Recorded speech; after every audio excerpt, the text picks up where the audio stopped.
The General Story, author, Qiu Dongping. Production by Liang Gu. Talkative Sai. When Sai was born, the midwife who consecrated all old experiences put aside the painful moans in her ears and calmly ordered, "Wei Shenxi, here we come." At the same time. The General Story, author, Qiu Dongping. Production by Liang Gu. Talkative Sai. When Sai was born, the midwife who consecrated all old experiences put aside the painful moans in her ears and calmly ordered, "Wei Shenxi, here we come." At the same time. A finger pointed at the small shovel next to the earthen stove, his eyes moved, and he issued an order using a unique symbol. The last judge took a small shovel and went to the back of the house. When she came back, the unfortunate baby of Ce cried strangely with a deep melancholy. A finger pointed at the small shovel next to the earthen stove, his eyes moved, and he issued an order using a unique symbol. The last judge took a small shovel and went to the back of the house. When she came back, the unfortunate baby of Ce cried strangely with a deep melancholy. The midwife suddenly smiled wildly. "Blessed by the Bodhisattva, this is a great thing." Cai's mother almost jumped up when she heard this. Rubbed her eyes wet with tears with her dirty fingers. "I like it. Really, I will never be deceived this time, Mr. Wei." Then the name of the midwife, and others, everyone I knew, were called out reverently and earnestly. The name of the Bodhisattva was omitted. But Ce's mother could not help being deceived. Cai is a woman, and this has not changed at all. Like Yi's two previous sisters, she is female. Yi's mother threw Yi under a bush by the road to the east of the village and was picked up by an old woman begging for food. Cai gradually grew up and got married. She probably became someone's child bride. But no one knows about Yi. My mother was burdened with pain and inquired whenever she had the chance. The only bit of news was brought by a small coppersmith. The little coppersmith sets out from Meling City to the countryside every day and sets up small repair stalls everywhere. He raised his high shoulder bones, exerted all his strength between his thumb and forefinger, and squealed like a Longan chicken in July. The rotating stone wheel emits little sparks in a place where the light is slightly dull. In response to Cai's mother's inquiries, he never answered anything. Instead, he kept asking questions, while Cai's mother just nodded to him in agreement. Cai's news almost came from the little coppersmith's cross-examination and the answers she received from her mother. Then it was confirmed bit by bit. One day, Cai walked out of the door with a small wooden bucket. A team of security guards returning from the battlefield passed by in the alley. There was a soldier carrying a thigh cut off from the corpse for public display. He saw it clearly. He ran back in fright. There was a small bowl filled with wheat grains placed on the door threshold. Cai suddenly became careless and tripped over the small bowl, causing the wheat grains and broken porcelain pieces to fly together. At noon, Uncle Tan Guangda came back from the security team headquarters. Someone told him about Cai. Uncle Tan Guangguang hung a military hat of the security team on a wall nail. Then, he rolled up his sleeves and called Cai to come to him. He gave her a good beating, as if she was washing her hands in a basin. After this incident, Sai saw many murdered bodies somewhere again. Especially on the stone bridge at the entrance to the city, there was a corpse whose chest had been cut open. A notice posted high on the stone pillar at the head of the bridge screamed about who was passing here. You must step on the corpse with your feet, and Sai also stepped on it with her feet. But one night, while having dinner, Sai's chopsticks picked up a thinly sliced radish in the vegetable soup, and she suddenly remembered that time. He passed by the door of the security team headquarters and saw 2 bloody ears hanging for public display under the eaves. No, something happened in her throat. With a sound, she vomited out everything she had just put in her belly and sprayed it on the table. Sai's burnt red hair was grabbed. During this time, the young coppersmith lived next door and heard Sai crying for her life from time to time. The little coppersmith was strange. He knew that all children have a little bit of bad qualities. He saw Sai in the alley. Yes, Sai, you said someone wants to hit you, why? You must talk too much. I am afraid that children will talk too much. I want to spank the children who talk too much. Stop talking too much. Alas, I see many children who are talkative. Children with defects like Mugui are almost everywhere. He's talkative, he likes to talk about everything, and he doesn't respect his age, right? Sai, you must be the same. He just muttered to himself, as if he had seen a ghost in the daytime. Sai stopped crying and was brought to a food stall by the little coppersmith. I ate something. But almost betrayed herself. Was deeply moved by the kind attitude of the young coppersmith, and he would never make any excuses for the casual charges. The little coppersmith told Sai's mother according to what he had concluded. Although Sai's mother heard that Sai was often beaten, she had no mercy.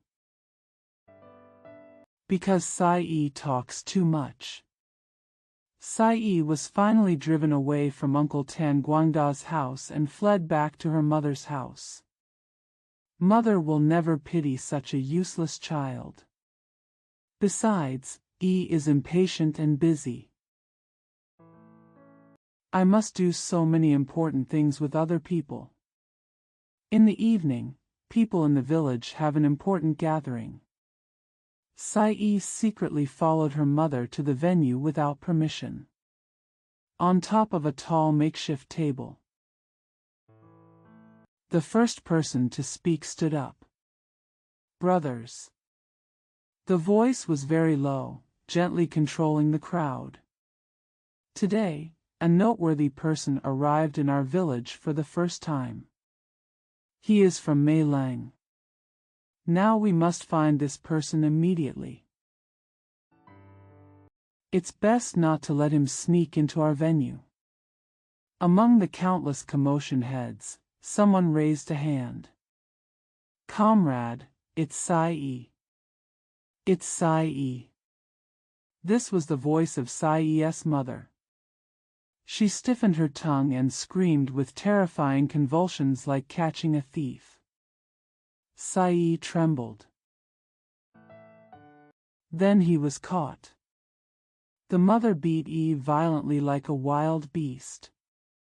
When Gay was driven out of the venue, her mother was wailing strangely behind her, because a mother with such a girl deserves to be humiliated. Sai's prosecution had another meaning. But itself has its disadvantages. I'm talkative. Although only Yi's mother knew this, the other person was a young coppersmith. The young coppersmith's brain was endowed with a special sense, and he knew that all children have a bad side. Yes, Sai, you said someone wants to hit you. Why? Children with shortcomings like Mugui are almost everywhere. He is talkative, he likes to talk about anything, and he has no respect for age. Isn't that right? Sai, you must be the same. Yes, this is a rumor created by the little coppersmith himself. Sai was walking on the track and field, feeling sad and angry. He chased a little frog out of the grass, killed it immediately, and gnashed its teeth brutally, almost as if he wanted to eat it. Then, a group of swans dragging their heavy buttocks ferociously rushed to the pond. Sai vented her anger while crying secretly. On the high stone bridge, saw the young coppersmith. The little coppersmith carried his activities from one village to another, panting heavily. He rested his burden and sat down on a bunch of gourd grass. The thumbs and index fingers with special functions clamped his cheeks like iron pliers, causing his cheeks to be deeply sunken. He waved to Sai and asked Twani to help pull the grass shrimp off his pants. Sai knelt at the feet of the young coppersmith, plucking grass and shrimps. The little coppersmith's eyes looked toward the light blue mountains in the distance, calmly, leisurely, and not disturbed. The little coppersmith's gray and ugly face aroused Sai to be moved by her thoughts. After a while, the little coppersmith carried the small stall and left. Suddenly it stopped again. Waved to Sai. When Sai came, he was chewing a long piece of redfoot grass in his mouth, which seemed to help his thinking. But he decided. He took Sai to the women's department of Sophia Rock. This girl has shortcomings, I'm too talkative. But you should be coached well, the little coppersmith said, and moved the stall to another place. Sai was tame, silent, and did not refute. Until Egon went on an errand. In winter, Sai was in a village. I met General Secretary Lin Jiang. I bent my back slightly. Breathing white air from his mouth, occasionally looking at the boundless snow outside the window, he silently listened to Lin Jiang's instructions. At this time, Lin Jiang was troubled by an impermeable confusion. He relaxed and the words in his mouth were like a piece of paper. Whenever there was an error in the words written on it, he immediately corrected it, and even tore it into pieces with one hand. Occasionally he sighed briefly and sprayed the white gas from his mouth on Sai's face. Sai became even more silent. He stared at Lin Jiang with no reserve at all. The strange long face without pretense is like a chicken that is observing the horse quietly and forgets to peck. Sai set off. Yi's mission was to pass the enemy's sentry line at the junction of Mailong and Hailong and reach the bank of Longjin River. Go and find out how the local X-Army gets in touch with the carriers of arms shipped from other directions. The snow is falling even harder, and the sky and the ground are painted with a cunning white face like an actor. Sai walked very slowly. Yi's black and gray shadow almost always keeps a fixed distance from the small village. In just a blink of an eye, Sai's shadow disappeared on the snowy horizon and turned into a small black dot, squirming in the snow and making the most difficult movement. Like an ant that strayed into the wetland. In the afternoon, Sai arrived at another mysterious village. The activities of Sofian's staff and the patrols of the security team from Malang are a mixture of these two different forces. Just like the colors that poor painters like to use from light to dark, or from dark to light, so bland and vulgar, dull, confused and bastard. Such a village. But from Malang to Hailong.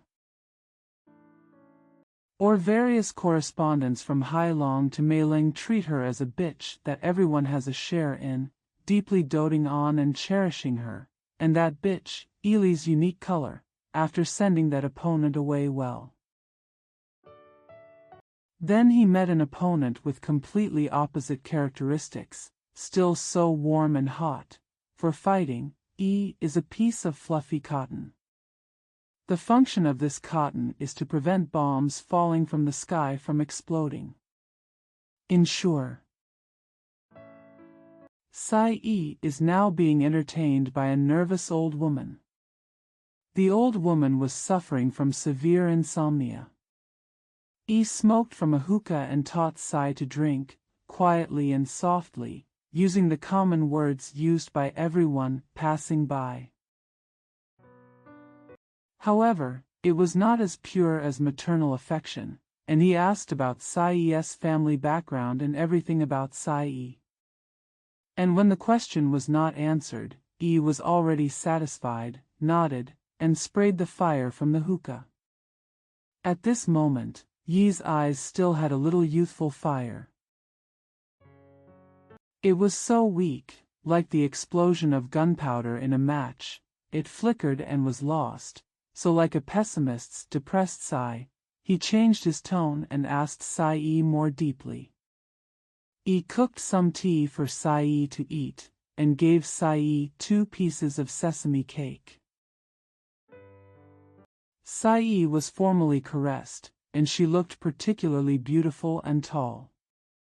He told the story of how a young soldier died stubbornly in battle, how his gun broke, and how the gun he took from someone was accompanied by bullets of wrong strength that he took from someone else.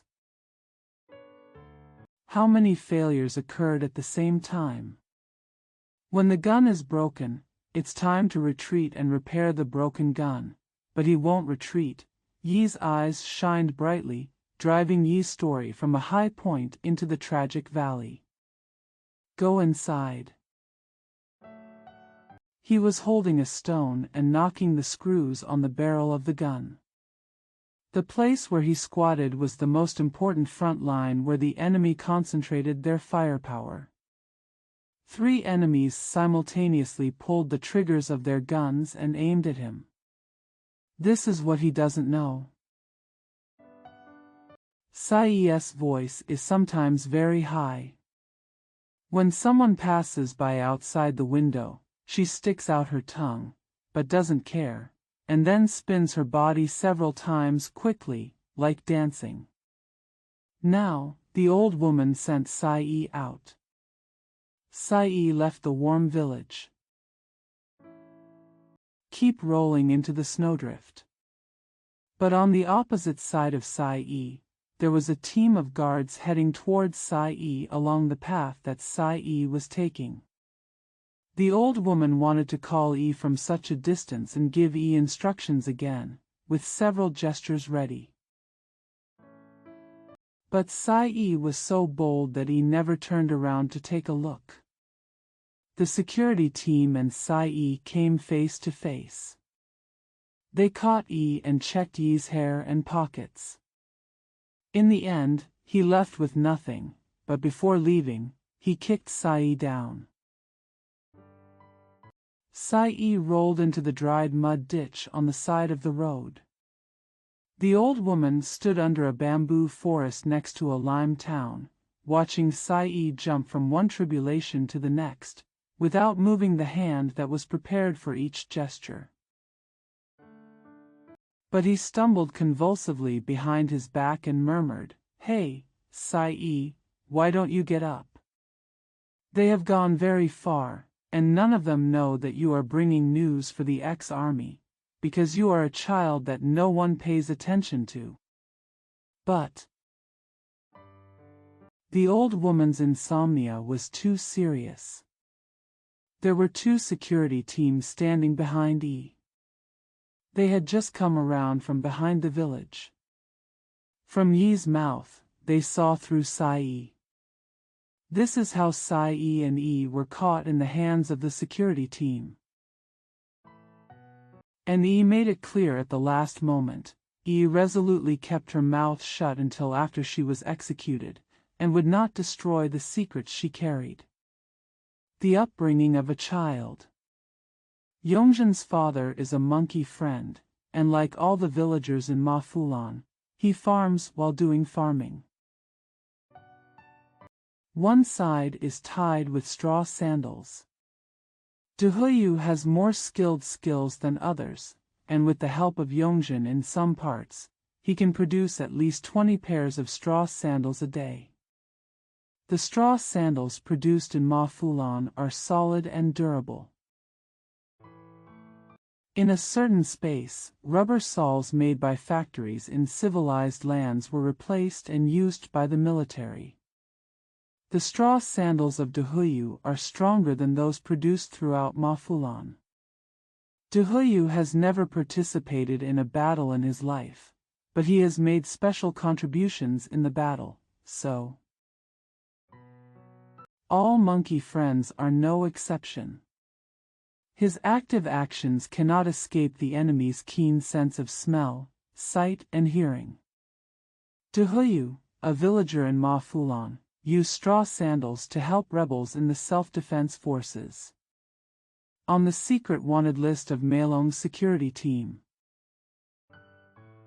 the names of all monkey friends are listed. One day, Meilong's security team arrived at Ma Fulan. The villagers of Ma Fulan were peeling hemp bark on a vast grassland. Under the scorching sun, many peeled hemp barks had just been dried. Immediately put to use on the crude machinery for knotting straw sandals, new straw sandals rich in the fragrance of hemp leather were produced. For the operation of this kind of job, no matter old or young, male or female, they all participate unanimously. The security team heading towards Ma Fulan disappeared in the woods and appeared on the hills. Finally, the crowd gathered on the grass was alarmed. The defenders had now gained a very short distance from their object, and were off to a run. The yellow shadow, carrying the flame of the murderous weapon, shines under the scorching sun. Finally, there is the skirmisher style. The villagers of Mafulan abandoned their factories and fled for their lives like miserable sheep, bearing the heavy burden of disaster. Turbulence, trembling, desperate pleas, cries that shook the valley. The security team stretched out its huge arms towards the scattered crowd, following the fighting style. The absolute encirclement of their target was determined. To stop this horrific unfolding, the commander of the security team appeared in the crowd with a calm and peaceful smile that was used to being close to humans. "Look," he said, "every one of the security team has their guns on their shoulders. They will never shoot you. Your panic is meaningless, do you understand?" Then, he explained that the security team came only to investigate the household registration matter. Another officer carrying a leather bag jumped out and took off his military hat. He wiped away the water vapor inside with a towel. His head was bald, but his chin was covered with beard. He looked honest and cunning, and he seemed to be a proud little businessman who had become lucky. The sound coming out of his mouth is often the end of the first officer's voice. The function of this sound is: it is necessary for the villagers to understand that behind that military-style smile, there is an iron-like stern and unbreakable order. Your name? Send it to Mother Cho. The name of the first villager to be questioned was written down in pencil in a notebook by the officer carrying the leather bag. And you? Tan Shui. Still the same. Then. Say it. Gao Junlong. Same thing. Keep to the left. Across the next one. Say it quickly. Dharma Xiangmao. Same thing. Until 121. It's over, and what's left are some children and women. The first officer began to inspect with a stern eye. You are hiding. There are still people in Mafulan, but you keep it secret. All the villagers stared at each other blankly. The air suddenly became tense. But the first officer had a fixed smile. This smiling face is uneasily pointing out the path to rescue from disaster. At this moment, a child appeared from the crowd. This child has a big head, long body, a bit of a hunchback, and numerous red spots on his face. His eyes were like donkeys asking questions about the unknown. But he is calm. He has a primitive sense of approaching the enemy without alertness, absolute loyalty, and goodwill. There is another one, that is my father Duho. Yongzhen, the son of Duhuyu, spoke out. There were countless round and big eyes staring at him. Yongzhen now had a mysterious, perverted, and heroic impulse. To the officer's questioning again, he answered bluntly as follows. Friend Duho has been transporting goods to Huangsha today. He is very busy, and he likes to use tobacco produced in the Huangsha area. Also, there is a tea pavilion for pedestrians to rest on his way back. The tea pavilion is far away from here, right? No, Yongzhen was happy that what he said had come to fruition, and pointed to the north with one hand, this way. After crossing a single plank stone bridge, there is a dry garden where sugar cane is grown. Then turn another corner and there. The upright ears of the two officers were listening accurately and reliably, and their smiling faces like a complex and incomprehensible machine, it performs subtle functions. Leading Yongzhen's confession to a more important aspect. Come on. When they parted from Yongzhen, they raised their hands and praised Yongzhen from a distance.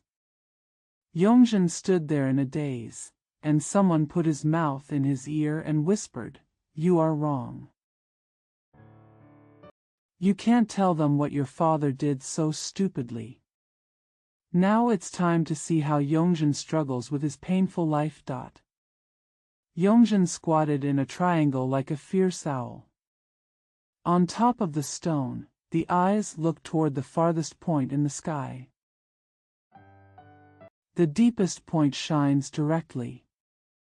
Yongzhen's pain was incomparable, and his confession ritual was performed at the exact moment when he was facing extinction.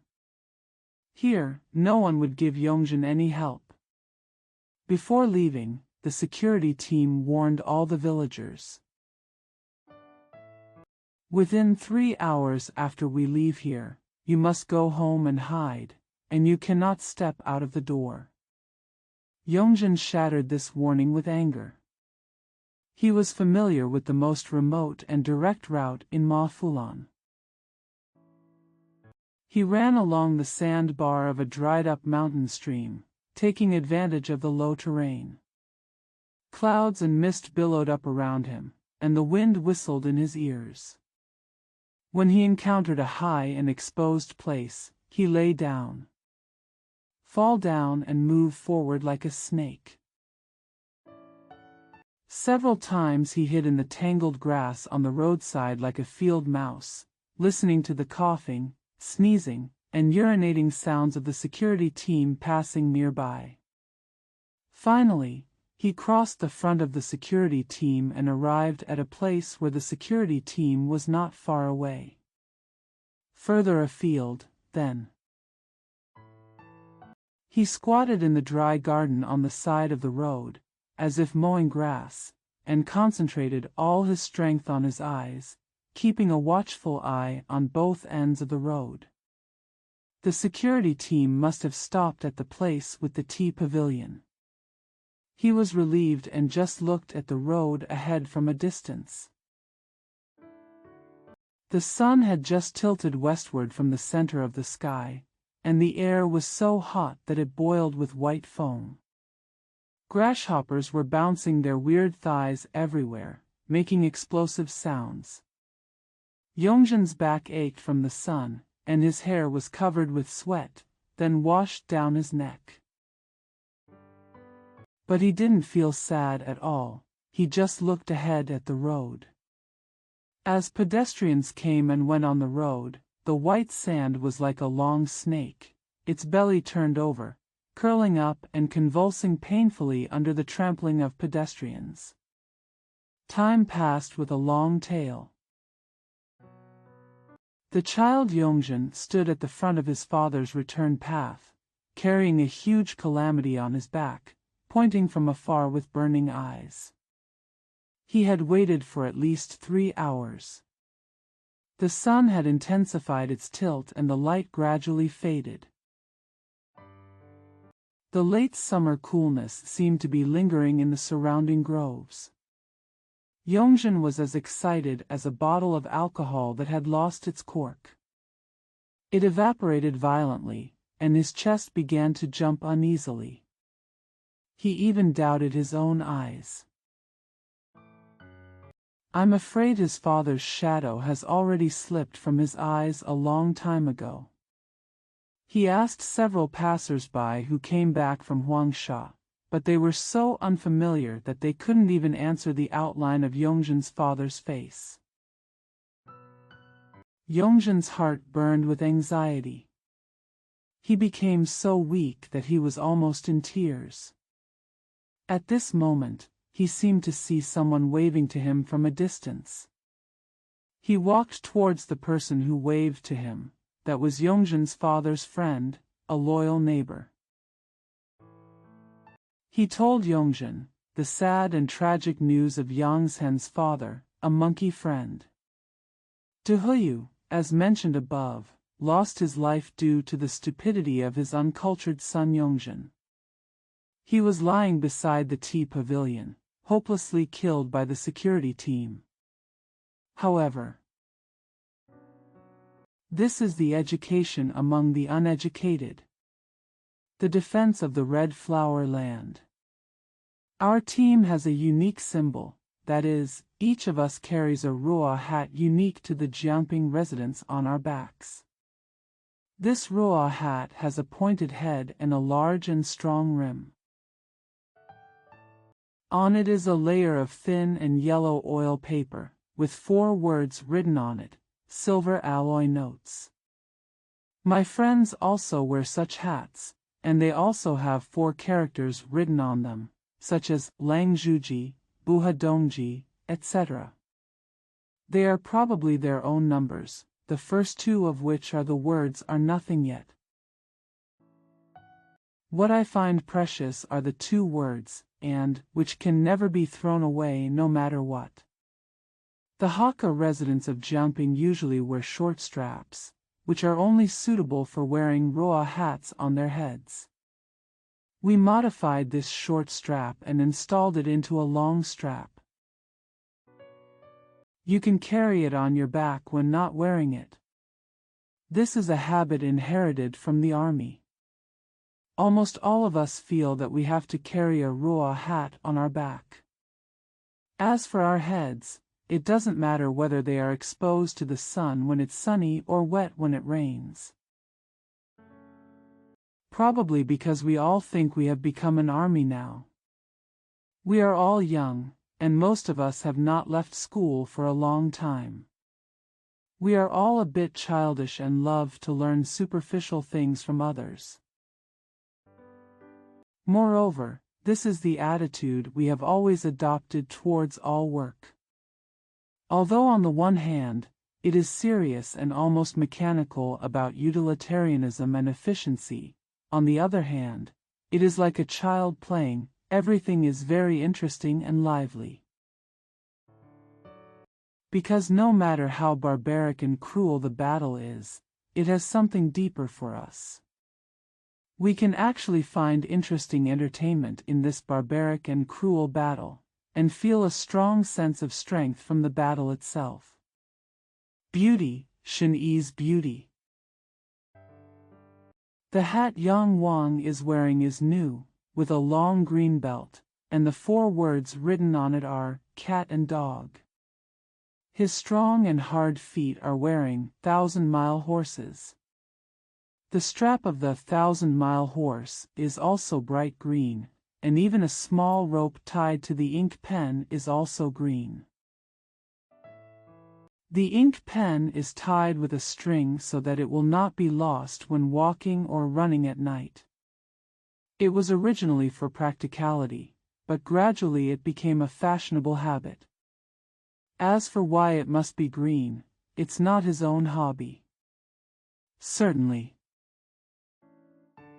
The bright color of green is already too inconsistent with the rough and strong body of Commander Yang Wang. But he couldn't care about that, he was very busy. During these days, the energy released from his body was strong and almost violent. Although sometimes his composure and precision can turn a serious matter into a light-hearted talk, and, with the abundant and unrestrained emotions of a young man, he can have a hobby that is different from others. This not only means that the tape used must be green, but also everything else. For example, even though the hand is holding the gun barrel tightly, he is still humming a love song to tease the girl on the edge of the field, or, as is the habit that ordinary friends are most susceptible to, the black and rough feet like wooden sticks are also worn. Got the prettiest crimson socks, and so on. But don't blame him unjustly, Commander-in-Chief Yang Wang. He didn't even have time to look at the strap on his hat and identify whether it was red or green. Moreover, this hat was given to him by someone else. Almost nothing on him was acquired through his hobbies. Purchased with your own money. He was wearing a black and gray short shirt with an extremely ugly yellow pattern. It was said that this short shirt was given to him by an inexplicable car guy friend when he was in Guangzhou. But his pants are a little weird. It was a completely Japanese product, ochre brown, with tiny bright yellow stripes, and the stripes were shiny. These messy colors painted on the body of a commander-in-chief would make him look like an actor, and his movements would look artificial. This is getting further and further away from his character. From the special events that occurred in this battle, Yang Wang, the commander-in-chief, has a steel-hard style. Before this, the impression I got from him was still a bit mixed. When he came back from Guangzhou, he was carrying a bronze drum hat used by regular troops on his back. He was wearing blue cloth clothes, which were dirty and barefoot. He carried a yellow leather bag crookedly on his waist. His face was even darker than now. The hair is still the same as it is long and messy. But that stern and gloomy expression was a bit older than it is now. In Meilong City, our 3rd district, there is a person who is like a postman who delivers letters for others. He looks very similar to him, and even his big eyes with long eyelashes wide open and a sinister smile look very similar. Xiang. When he spoke, He flexed his fingers as if he were grasping something, his eyes were pointed forward, and his strong jaws were grinding against each other so painfully that he was spitting out hisses. That time, he looked a little reckless and rushed into our club. He didn't ring the doorbell either. I was the Secretary General of this club at that time, and I had the power to stop him, but he resisted, as if he was an old master who had lived here for hundreds of years, and I was just like a recently hired servant. I didn't know that this person was our big brother Yang Wang, but I had read a lot of the articles he published in Guangzhou's XX Intelligence Pioneer. He once invited my girlfriend Hui Duan and me to have tea in a tea house. He said he had 8 oceans on his body. They talked about some interesting things in the tea house, and even revealed his row of neat, white teeth that looked like a woman's, and burst out laughing. One hand rubbed his leather bag until it made a squeaking sound. The squeaking sound was very novel. Several times it made us stop paying attention to everything else and deliberately search for the source of the sound. Indeed, his whole body exuded a new breath, and his conversation made me start thinking and imagining scenes I had never seen in the distance. I was a little afraid of him at first. From then on, I was very close to him. From being afraid of him to being close to him, I couldn't figure out the line between it. Once, I met him at the headquarters of the Self-Defense Forces, and he received me warmly. At this time, his mother happened to come to him and ask for money, saying that since his father died, the father saw that his son had done many cruel things, and he was afraid that it would affect him in the future, so he committed suicide. Her life was very difficult. Yang Wang searched in his bag for a long time, and finally knocked it over, and many crumbs and smelly things fell out. Only got a copper plate. After Yang Wang handed the coin to his mother, he waved his hand and told his mother to go, just like we usually do with beggars. These are things that many of our friends like to talk about, and sometimes even spark little arguments. Dong Zhongming, the chairman of the staff group, disdained what he did. For example, one time, Yang Wang asked his younger brother to go on sentry duty. His younger brother was a poor man who knew nothing, had a hunchback, had heron feet, and suffered from chicken blindness. That night happened to be the time when Yang Wang went to check the sentries himself. The poor guy forgot to call the command, and Yang Wang shot him immediately. For things like this, Chairman Dong Zhongming would ridicule him for going too far or for lying. Later, there were various rumors about Yang Wang. It was said that Yang Wang once went to Jishur. He solved many difficult military problems in the coastal areas of Jinxiang, and the local farmers actually believed in him like a bodhisattva. This is an unlucky phenomenon. At that time, someone wrote an anonymous letter to the county government, saying, "Because why should I oppose him so fiercely?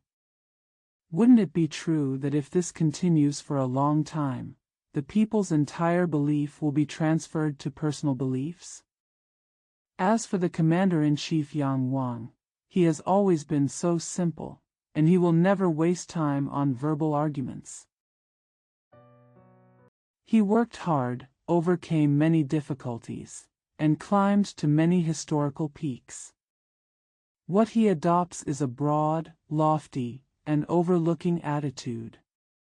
He seemed to be wearing thick and sturdy leather boots. No matter how many thorns there were under his feet, he just stepped forward. It was as if he had almost lost all feeling and was numb. But no matter what, I have to say it again and again. From the special events that happened in this battle, it is clear that Yang Wang, the commander-in-chief, has a steel-hard style. Us. The procession, carrying the unique hats of Jiangping residents on their backs, set off from Xiaofeng City to the front line of Honghuadi on an afternoon in early September, as the sun was setting and the twilight was shrouding the mountains. We did not gather in public stadiums for farewell parties, speeches, etc. Not at all. We set off independently from each unit station, distracting the attention of the outside world, and then made a general rendezvous at Shuangui Mountain, more than 20 miles away from the county seat. We decided to engage in a less serious light combat when we came into contact with the enemy. Keep your clothing and belongings simple, and don't bring anything superfluous. We usually prepare some ambulance teams for a demonstration, but now we don't use any ambulance teams. Almost all the girls in the work-study school are willing to serve in the ambulance teams. They were strong, daring girlfriends, but we didn't need them. If they sincerely begged to come with us, we refuse. The most important thing for us now is lightness, just like the lightness when we only have 2 hands and 2 feet. March into the night. We want our team to be black, just like the night, without any other color, not even the peasant shuttle team. It seems that Commander-in-Chief Yang Wang has this intention, because this is the first time that our newly organized 3 detachments have been engaged in combat. Commander-in-Chief Yang Wang wants to give our new team the simplest test. He wants to see clearly the capabilities of this new team and what kind of reaction it will evoke once a battle is placed in front of it. He had to practice it carefully from the simplest battle.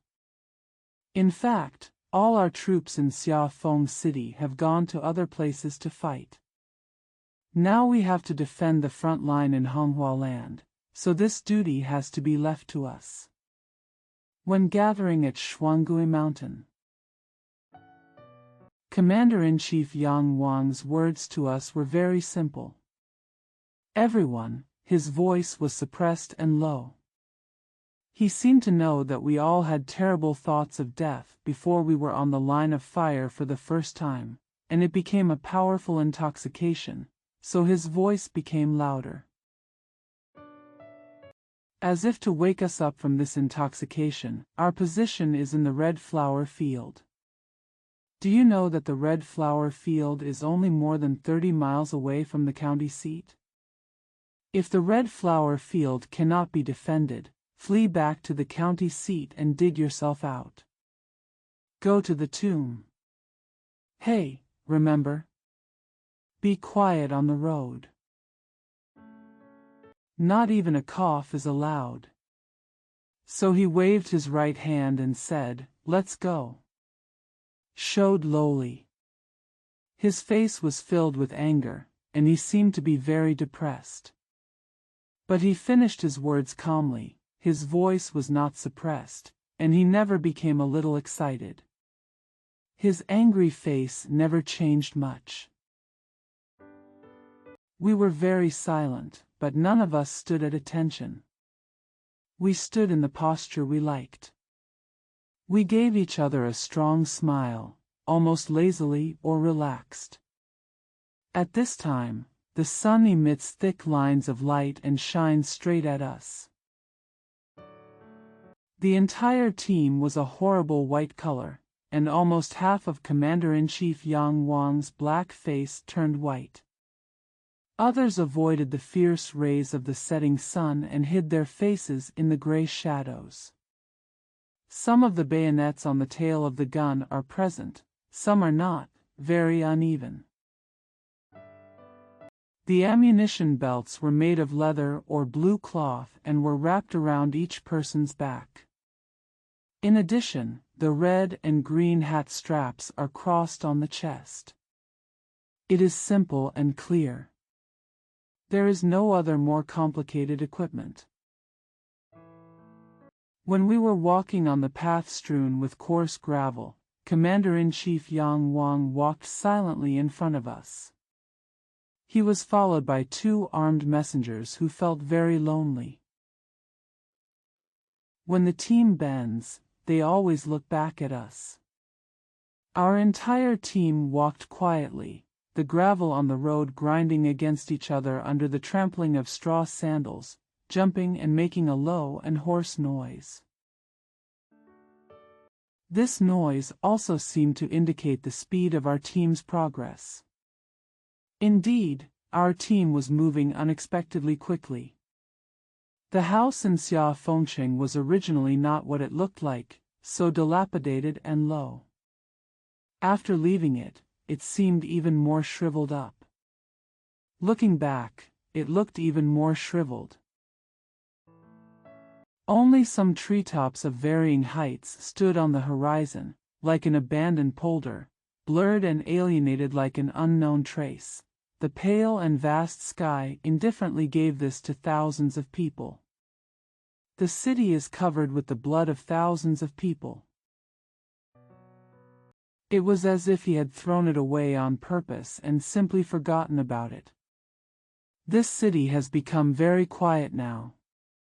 The dark blue treetops that can be seen are connected with some dead gray hills nearby, making it a wasteland. It was getting dark for a while. And the dark blue treetops quickly turned into clusters of shadows. I don't know why the evening we parted from Xiaofeng City was so melancholy and silent. Our team was also so strangely silent. Fighting. It seems that things can only be heard from afar and will not happen close to you. We are now personally bearing it, and we are personally bearing all the changes that will take place from here. Just like that, we were silent. We must use this silence to accompany the silent city, to comfort the silent city. The stars that first appeared emitted strong and overflowing light in the distance, and silently encouraged each other, excited, and emitted like a vow, I will use that light to extend the day that has passed. Spend this night to reach tomorrow's morning dawn. This active and vivid struggle makes the night change the decadence of dusk and sink into deeper darkness, and the stars are brighter because of it, and they are more intent on distinguishing the darkness from the darkness. Beyond the light. The white gravel on the road gradually appeared in the darkness, but it was as shiny as river water, making us wary as if we were seeing phosphorus fire. However, our walking sandals still hurriedly stepped on it step by step. The cold night wind brought the barking of dogs from villages far and near. The barking was always intermittent and then continued, as if it was a signal of uncertainty and fear, and it also seemed to be a deliberate signal. This signal seemed to make everything secret. All violence is ineffective. The woods in the dark night. The owl imitated the oldest and most terrifying sound, arrogant, calling out repeatedly and elongatedly, as if all the dark forces had been summoned. The small ditch on the roadside plays its throat cheerfully and sings endlessly. When the sky subtly started to turn from darkness to white, we, 3 small teams of less than 200 people, were hidden in the deep forest of the Red Flower Field. The Red Flower Field, it is a slope that is more than 50 miles long at the foot of Lianhua Mountain in the north of Xiaofeng City. A large forest composed of agarwood, fir, black mountain silk, white clay vine, thorny bamboo, etc. grows densely. Although I was born in a small piece of land like Xiaofeng and am a genuine Xiaofeng native, this famous red flower forest is still very unfamiliar to me. Here is an area that the villagers of Xiaofeng have always considered mysterious.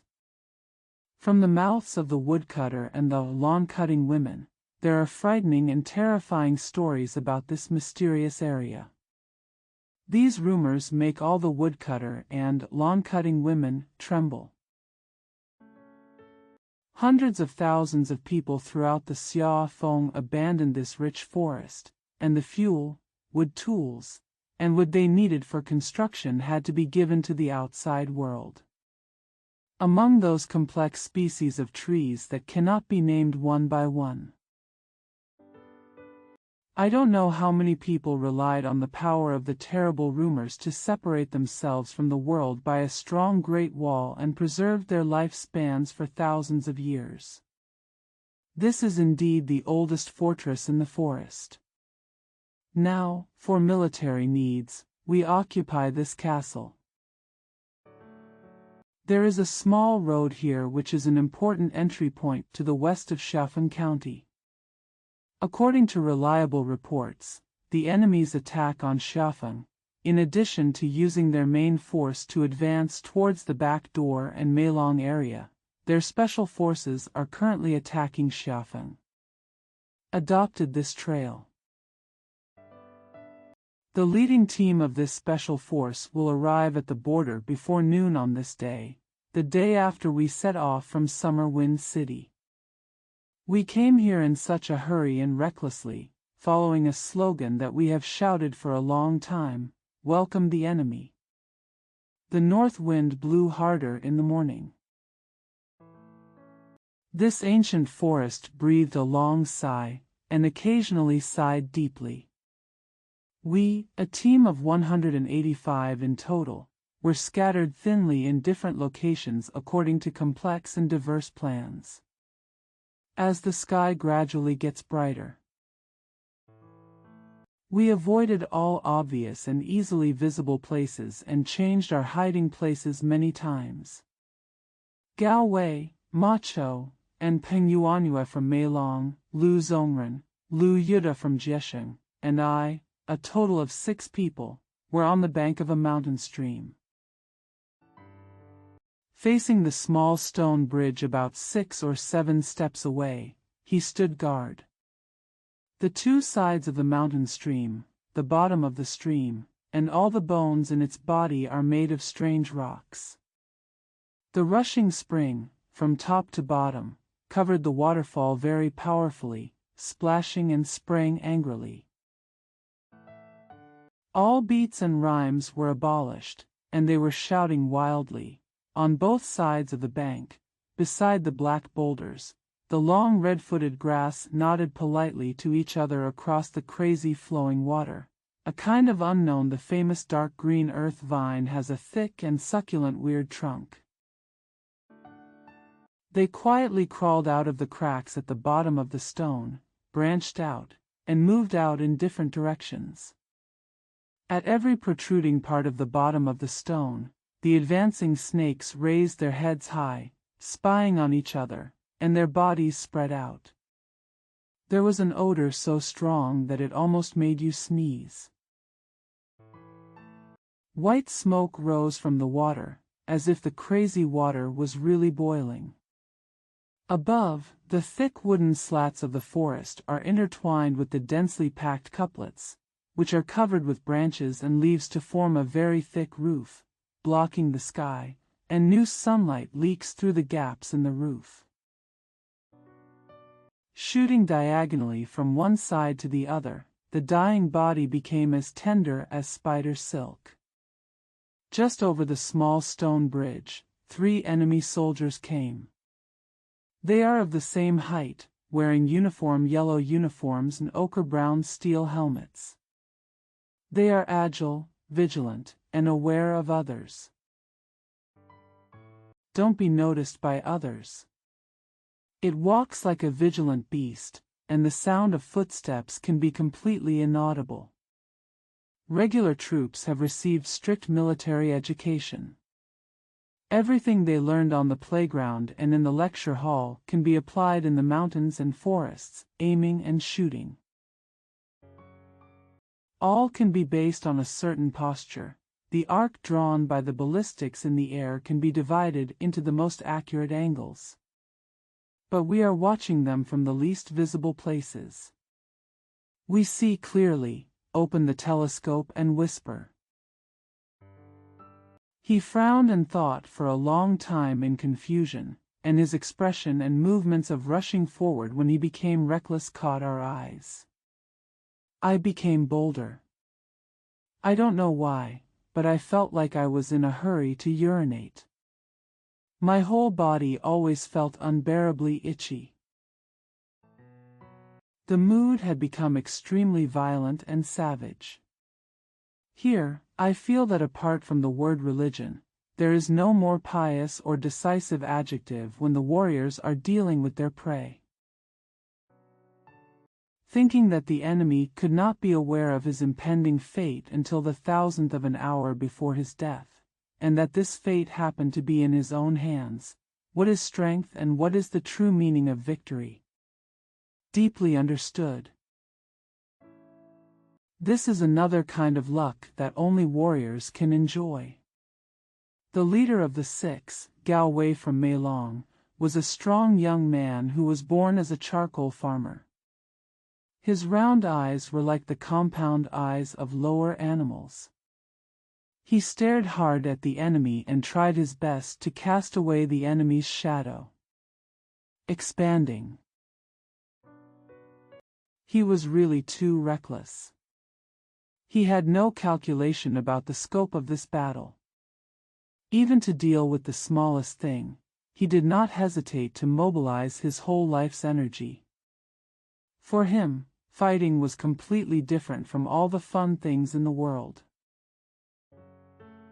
He thoroughly treats battle as the most brutal and serious theme. He has no scruples about the ferocity and ugliness of battle, and he likes to bathe naked in the glory of the red flames of battle. His upper body, leaning against the boulder, swayed. The idea he decided in an instant was not only carried out by himself, but also by the 5 of us who were executing it with absolute loyalty. This is a miracle. Peng Yuanyue, Macho, Lu Zongren, Lu Yuda and me. The 5 of us cooperated completely with our squad leader Gao Wei in the battle. Gao Wei's left hand held the barrel of the gun tightly, and the white bayonet at the end of the gun shined exceptionally. After about as long as a meal, everything was over. The initial plan decided by Commander-in-Chief Yang Wang was as successful as if it were accidentally picked up on the road.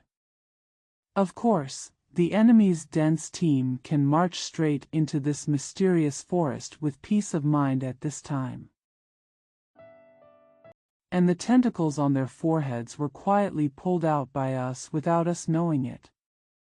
To the west, about 20 miles away from us, the big forest howled hoarsely and deeply, as if suddenly ill. Because the soldiers directly led by eldest brother Yang Wang have fired a tight volley of guns.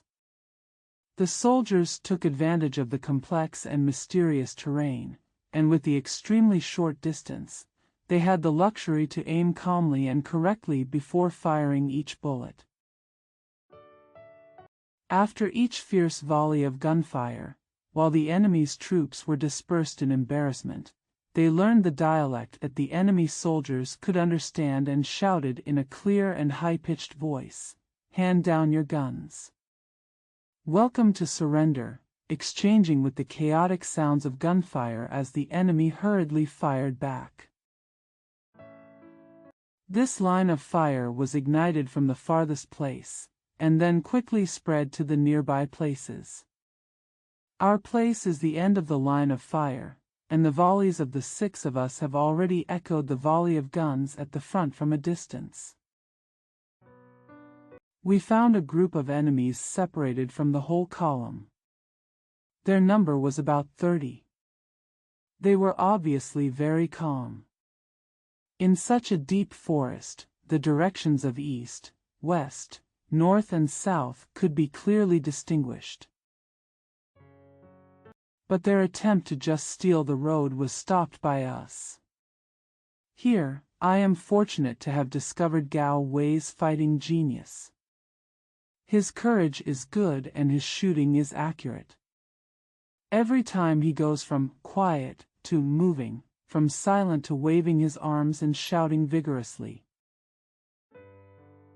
They all have clear characteristics that will stick in my memory for a long time. But I really regret that I finally did not have the ability to sculpt these in a subtle way. In short, his power as a warrior was vividly expressed. He was the first to appear in front of the enemy. When he ran towards the enemy, his upper body always thrust forward excessively, and the way he used the bayonet, I realized now that there was his own technique taught to him by his father. Apply. His father was a famous boxer in their village. No wonder he had always despised military education such as holding a gun, aiming, and shooting. Several times I saw his bayonet stabbing the enemy before he stabbed him. The enemy's gun tip was already aimed at him and fired.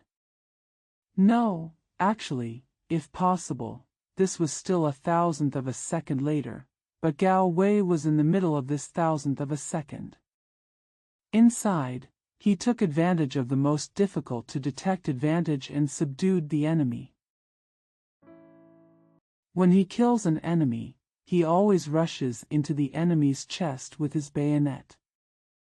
Then, he never pulls out the bayonet quickly. He wants to see with his own eyes how his opponent is really affected by his bayonet. The earth died. And from the moment his opponent had a bayonet on his body, he then tilted his body and lay down, even lying on his back or prostrate on the ground.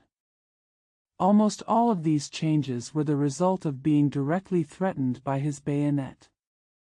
Next is Peng Yuanyue. He is a bit fat. Although he is not tall, he is an out-and-out farmer. Just like ordinary farmers, he has no habit of being taught. When a powerful teaching comes to him, he will become a dull and incomprehensible thing, almost. A kind of destiny separated him from education. His face is round and big, and his expression is very superficial, and you can't see anything deeper. He also loves to laugh. No matter who he talks to, you can always hear him laughing. But he also has his own characteristics. His shooting is more accurate than Gao Wei, and he has a very real contempt for the enemy. Why is this contempt justified? Because in his contempt, he did not retain the slightest intention of indulging the enemy. Although his movements were a bit slow, they were compared with the enemy's anxious and hasty movements. This slowness is precisely necessary for effectiveness in combat, and his smiling face is officially tense. Lu Zongren and Lu Yuda were side by side from start to finish in the shooting position. They are cousins from the same family. But their faces resemble each other like brothers. In Luan Normal University, they were classmates in the first grade above me.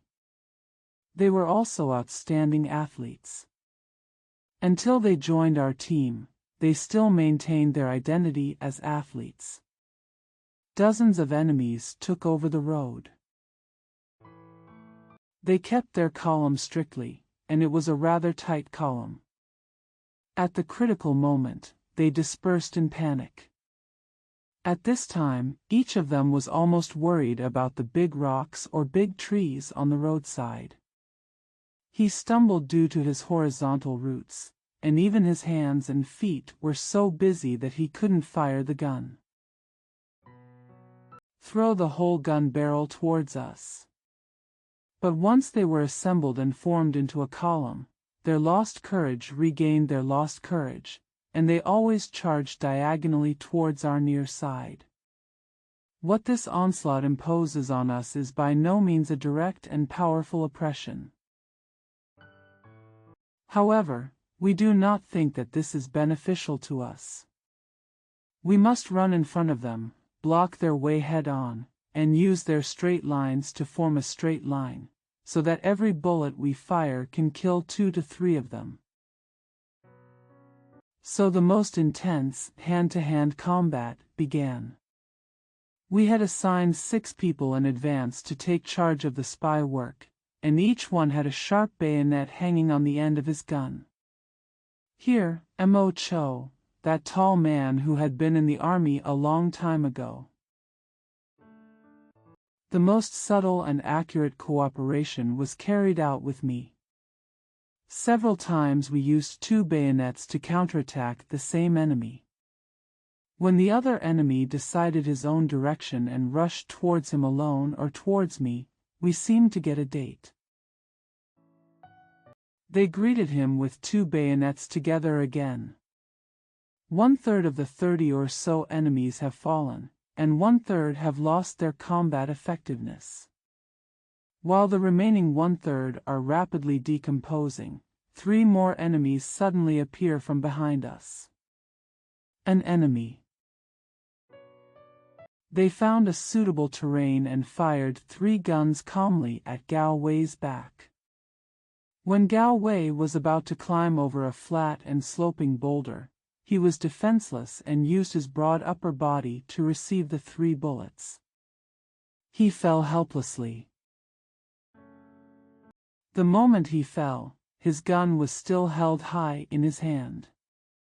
Then the battle suddenly fell into a dangerous state. The enemies we were chasing seemed to have a new vigilance. They had turned their guns and attacked us. Peng Yuanhua didn't know what to do. As soon as he passed the back of a big tree trunk, he became unsteady and fell down unsteadily. He was injured on the left side of his chest, but he was calm and used the fall to change the direction of the shot. By surprise, one of the 3 enemies who attacked us from behind accurately received a bullet in the temple, and the other 2 abandoned their wounded brother in embarrassment and left. Following them were the 2 brothers Lu Zongren and Lu Yuda, who rushed up behind them. They had probably used up all the bullets in their bodies. They would not fire their guns. They just kept holding their bloody bayonets and slashing at them. He ran straight towards the 2 fleeing enemies. I don't know how. The 2 fleeing enemies actually lost their original composure and bravery, and were overwhelmed by the terrifying momentum of Lu Zongren and Lu Yuda as they charged straight in. They became incapable of fighting. When the bayonet of Lu Zongren, who was running in front, was less than 5 steps closer to them, they realized that even if the weapons were held tightly in their hands, it was useless, so they all threw away the barrels of their guns and shamelessly moved between them.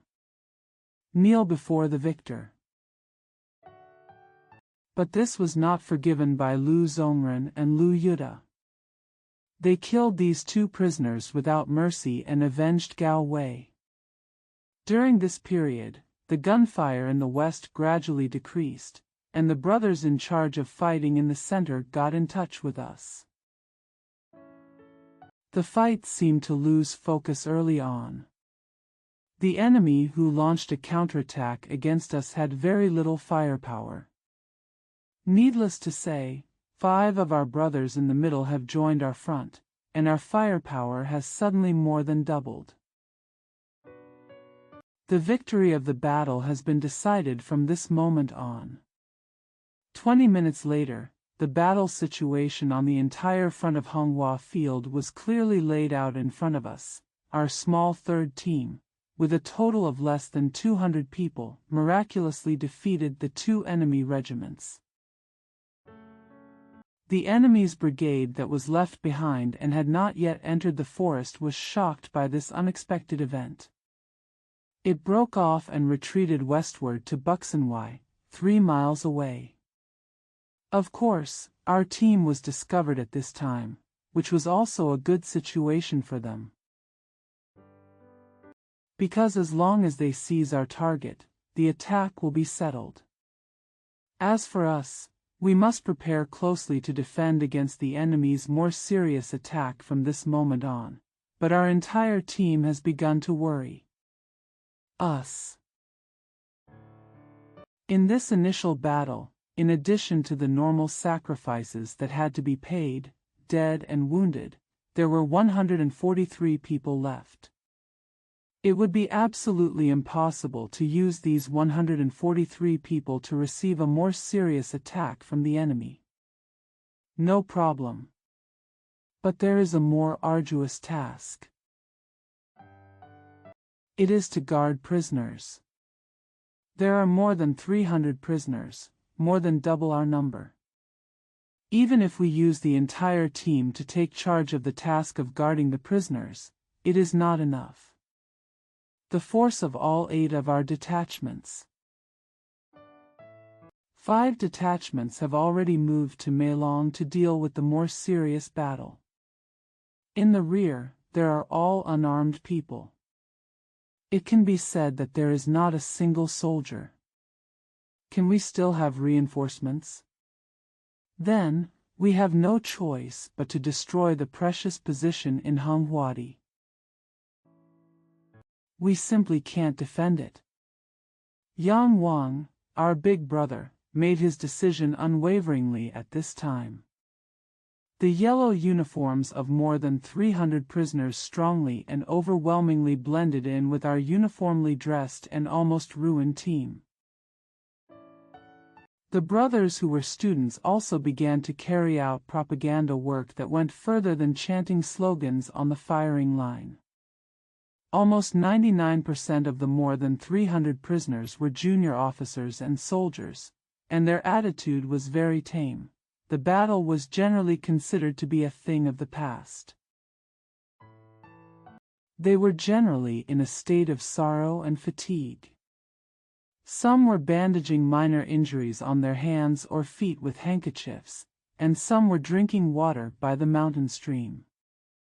Although they were gathered in piles, their shocking intentions were still there. It can be said that there is not even a little bit among them. Perhaps most of them have given up all kinds of doubts and are waiting for our handling. We did not use any violent suppression methods against them. There were occasional conversations among them, but the conversations stopped as soon as we gave them a look. But the orders issued by Commander-in-Chief Yang Wang secretly communicated in our ears like strong currents, for the continuation of the sacred defense, and for the secrets of 143, in this mysterious inside the big forest. The enemy still doesn't know how many troops we have. Don't let it be discovered among these more than 300 prisoners. After Commander-in-Chief Yang Wang secretly issued his order, he stood motionless beside us, desperately twirling his long eyelashes with one hand. It seemed as if he was calling his 2 round eyes to grasp this uncontrollable situation more accurately. The sun's rays shone directly downward from the gaps in the treetops. It was almost noon. The air conditioning in the forest had receded a lot, and we could feel a warm air current to some extent. But my head was heavy, and I was panting in my chest that I had never experienced before in battle. It was not easy to breathe, and I almost felt the pain of suffocation. I wanted to raise objections to Yang Wang several times, but when I saw Yang Wang's steel-like black and cold face, I seemed to have received another strong warning and revelation in my heart, so my mind became cold, almost as if I touched Yang Wang's cold face with my fingers.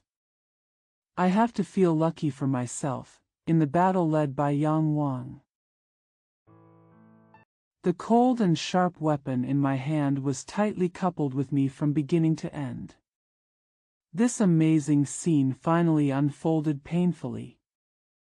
We, 143, fired a most violent volley at once. This row of guns has a power that makes the body and mind tremble. The yellow captives fell down corner by corner like a collapsed mountain. With the sound of hundreds of corpses falling clumsily, the whole forest shook as if trembling, yellow leaves and residual branches rustled down, and our second round of volleys was fired at this moment. Sun. Looking back at our own team, it was spread out among the dense clusters of large tree trunks in the forest, forming a posture of surrounding the pile of yellow and red corpses, like an arc-shaped wall. Correspondent. 1. There is a tall lemon tree growing at Lin Ji's door. In early June, a fat man who was collecting rent was killed under this lemon tree. His body was stretched across the roots of a tree, and his mouth was still opening and closing, but the man carrying the rifle had already gone back. The people standing around looked at the leather box Lin Ji carried around his waist and said, "Snort." I said, "Where are you going?" "Come on, you haven't used your ruler yet?" "You haven't come yet, you fool." So Lin Ji pulled up his ruler and pointed it at the fat man's forehead. Bang! Lin Ji felt a little shake in his hand, and a corner of the fat man's head was cracked. First. Many people raised their hands with a thumbs up. After such an incident, Lin Ji was known as the most courageous person. 2. Lin Ji became a correspondent in Jiangping district and rarely came home. He runs away every day. Just back home. At most, I only eat one meal or sleep with my wife in the middle of the night and then leave. Neighbors often came to his home to see him eat. Lin Ji sat on a lame wooden stool, just eating his own food and not saying hello to them. They themselves just found a small wooden bench to sit on. There was probably only one small wooden stool like this, and the others stood with their backs to the door panels. They often coughed to make a sound, some were silent, and some crossed their hands on their chests. At this time, Lin Ji's wife put grass into the stove and added vegetables to her husband. She touched her eyes with her sleeves and greeted them lazily, mostly saying, "Have you all eaten?" or "Morning." After that, she smiled slightly and stepped out of the door alone. His hands were clasped behind his back was leaning against the wall, one foot was standing and the other was pushing back against the wall. In this way, she looked carefully at a green bamboo planted far away on the mountain. This green bamboo was guarded by someone in turn every day. If the guard fell down, the green bamboo would fall down. That's when the enemy is coming. As his wife stepped outside, many people asked him about some secret things. I heard that when XX disembarked from Hong Kong, his guards had 15 mobile machine guns placed on the rocks. Now they have been dug out for us. It was buried underground, but strangely, it was not rusty at all, but there were a few oil beads stuck to the handle of the gun. Have you heard of it?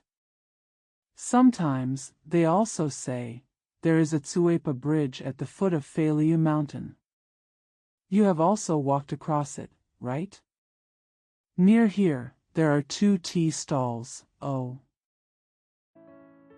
Have you ever seen a woman with a crooked nose walking around there?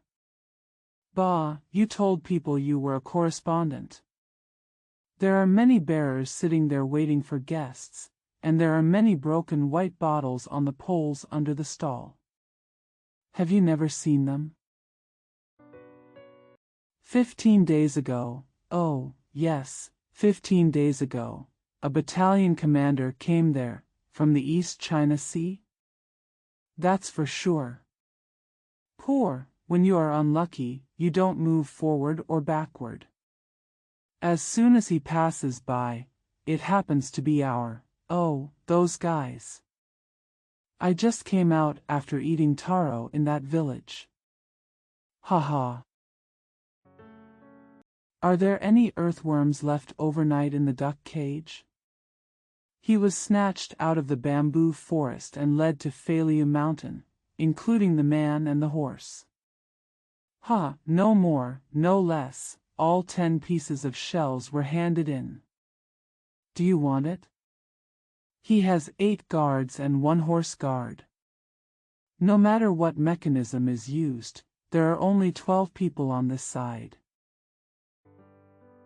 3 were empty-handed, 2 were holding hoes, 6 were holding picks, and only 1 was carrying an earthen ruler that didn't ring. I've seen it, and it's not as good as yours.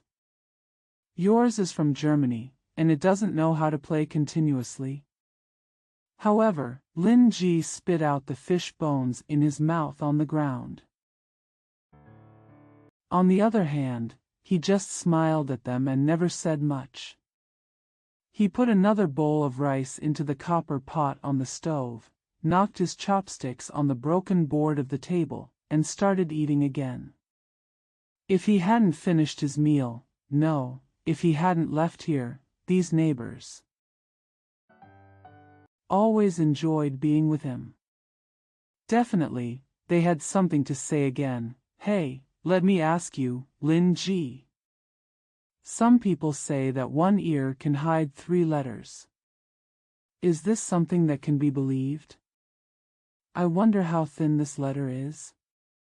There are also those hidden in the eye mask, waiting until you meet the enemy. You must pretend to be blind as soon as possible, right? You said, I am blind. However, you don't have a cloth bag or a gong with you.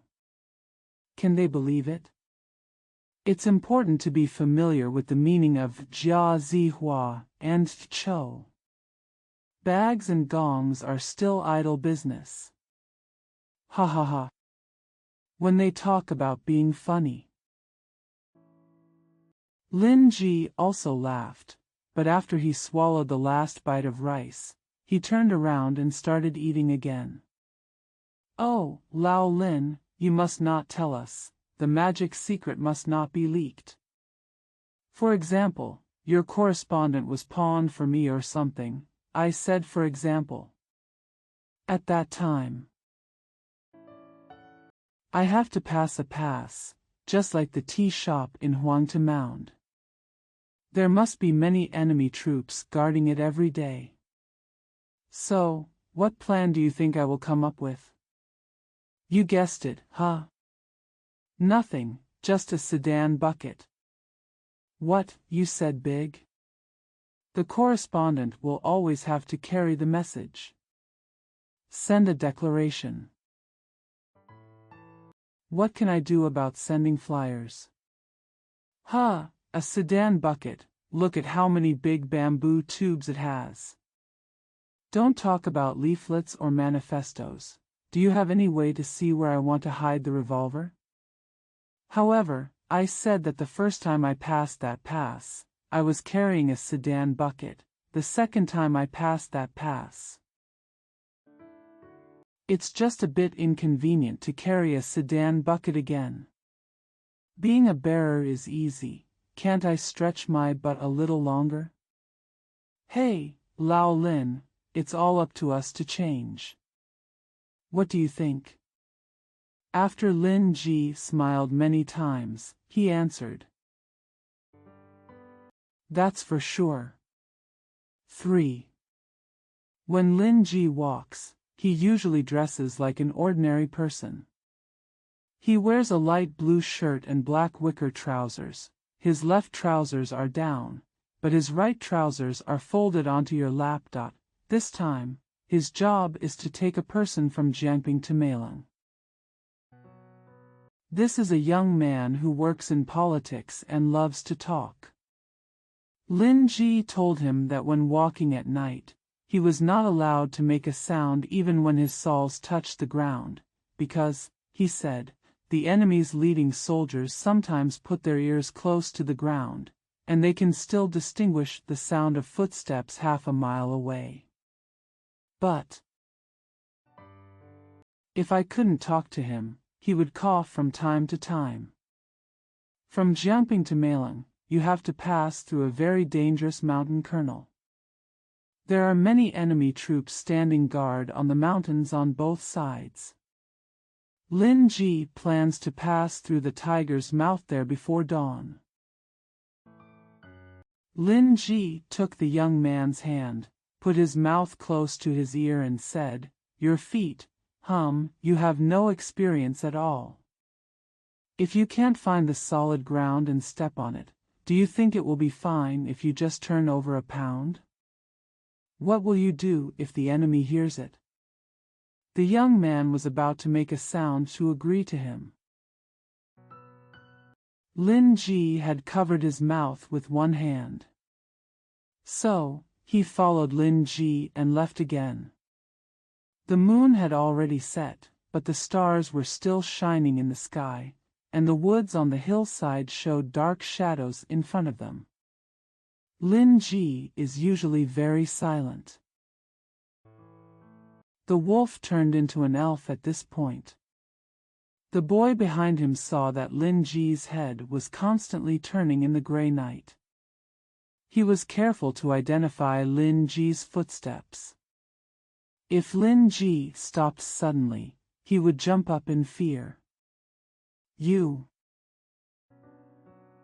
Lin Ji still put his mouth close to the boy's ear. "Look at me. I want you to squat down now. Do you hear it?" Dash. The boy squatted down, but Lin Ji lay down. The trees in front were reflected in the clear starry sky, and Lin Ji's eyes. He was sizing up the black shadow he could see in front of him like a ruler. At this time, it seemed that all the autumn insects around him had been extinct, and Lin Ji's ears were completely penetrated by the silence of the night. After a while, Lin Ji touched the boy's neck with his big toe and told him to get up. Lin Ji was in front of him, and he followed. However, suddenly, the cry of a wild beast was heard in front of him. Password. The surrounding area became even more silent, but then another stern password was heard. Lin Ji took a step back and was about to squat down when he heard a plop. The young man behind had already fallen into the water stream on the left. As soon as Lin Ji got out of the way, flashlights and bullets were fired from in front of him. He had no choice but to duck down and crawl into a nearby pit to hide. The mountain cave where Lin Ji hid was not far from the scene of the incident. He heard very clearly what happened to the arrested young man. 4. That morning, around 8 o'clock, Lin Ji had returned to Jiangping to report the boy's death. A comrade accidentally suffered an accident, but in fact it doesn't matter. Anyway, in this life, I am prepared to use death as a way out. The person in charge thought that such a thing was very common. Instead of scolding Lin Ji at all, he sincerely comforted him. However, from then on, Lin Ji seemed to have insurmountable pain in his heart. His shape changed suddenly. At first, he decided to ask people what the name of the young man who was in trouble with him was. His expression seemed to have turned crazy. Many people did not speak to him because they were too busy with their work. As he walked past the door of the district office, when he met an armed man, who seemed to be the captain, he immediately went up to him, took his hand, and begged him to promise a word. "Hey, brother, you must be his friend. That kid asked me to take him to Melling. Do you know his name? Did you see clearly? Didn't you recognize the wrong person? Oh, admit your mistake." "Who?" "No, I ask you if you know his name. Can't you answer me?" He never expected that the person opposite him would suddenly become angry and let go. Then he turned away with an angry face and scolded, "Humph, you bastard." At this time, he felt a sudden painful condemnation in his heart, held his neck with both hands, and then fell down. His head was very heavy and his face was hot. No matter what he thought, the various cries of the young man before his death were always in his mind, like this. He secretly became anxious, because, no matter what, he could not get rid of this painful thing. Password. The surrounding area became even more silent. Password. He took a step back and was about to squat down when he heard a plop, and the young man behind him had already fallen into the stream. However, how could he stand there for a moment longer when flashlights and gunfire came at him? He had lowered himself and crawled safely into the pit, however. "I can't jump into the stream to pick him up. What if I get to him? Wouldn't he follow me and escape from the stream? Oh, but I left first." Thinking of this, he felt very frightened. He stood up, but fell down again. So, no matter who he met, he pulled him and told him what happened that night. When he talked about his friend being carried up the hillside to Lingqi in the stream, he pretended to be a pig, used his palm as a butcher's knife, and stabbed it hard into the chest, and then he let out a tremor from his terrifying throat. Screamed, and he immediately fell down again. People in the alley. At first, a wall formed around him, but no one heard anything. They thought they had encountered a madman and walked away. Now, there are only a few children beside him. This side is the woods. A child held up his drooped head and opened his closed eyes. There is a mountain stream on the other side. "Hey, is that what you said just now? Then, you call again, password." Bang bang. Thump. So he leaned down and crawled from Lin Ji's front to behind. "Oh, I left first. But I left first. Dot. Ha ha ha." They all laughed. 5. Now, Lin Ji was lying on the bed at home. He was sick. Jiang Ping's comrades came to see him at his home. His originally smiling face had now become extremely sad and much thinner than before. He shook his head whenever he raised his mouth. But he still told his story, and it didn't change at all. The younger one died, but the older one escaped. "Do you think this is the right thing to do?" At the end, he asked tearfully. "Hey. This comrade said that there was no such thing. What is this?" But there was a pause. He suddenly remembered an analogy and said to Lin Ji, Old Lin, we don't need to say anything now. I'll just tell you about the doctor. A doctor goes to a certain place to treat people, but the patient is about to die. The doctor has no choice but to look on. Watch the dying patient gasping for air. He said, I am a doctor, and I have tried my best to cure you, but if there is no way, you will definitely die. I am very sad, because, no matter what, I can't die with you. You think. Is it okay for others to say this to blame the doctor? Why didn't you die with him? Old Lin, do you understand what I mean? However, no matter how much he said, it was of no use. Lin Ji closed his eyes, raised his mouth, shook his head and asked, but the younger one died, but the older one escaped. Do you think this is the right thing to do?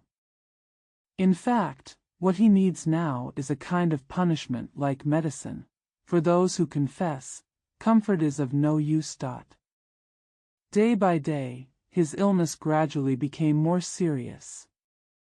His wife. I found out the young man's last name from another place and hid it from everyone. I walked to the place where they met, burned incense and ingots, looked at the enemy soldiers on guard on the hill, read out the young man's last name, and said it for him. Her husband was seeking the soul, but it had no effect at all. Neighbor people. I still go to his house often.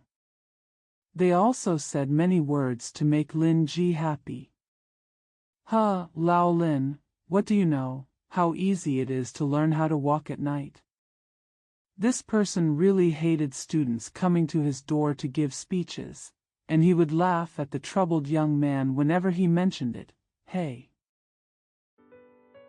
Have you heard about Wu Shiling in Yenzhou? I'm sorry, I've read 2 books and only know how to play with the hemp bone ladder. What the hell are you doing out here?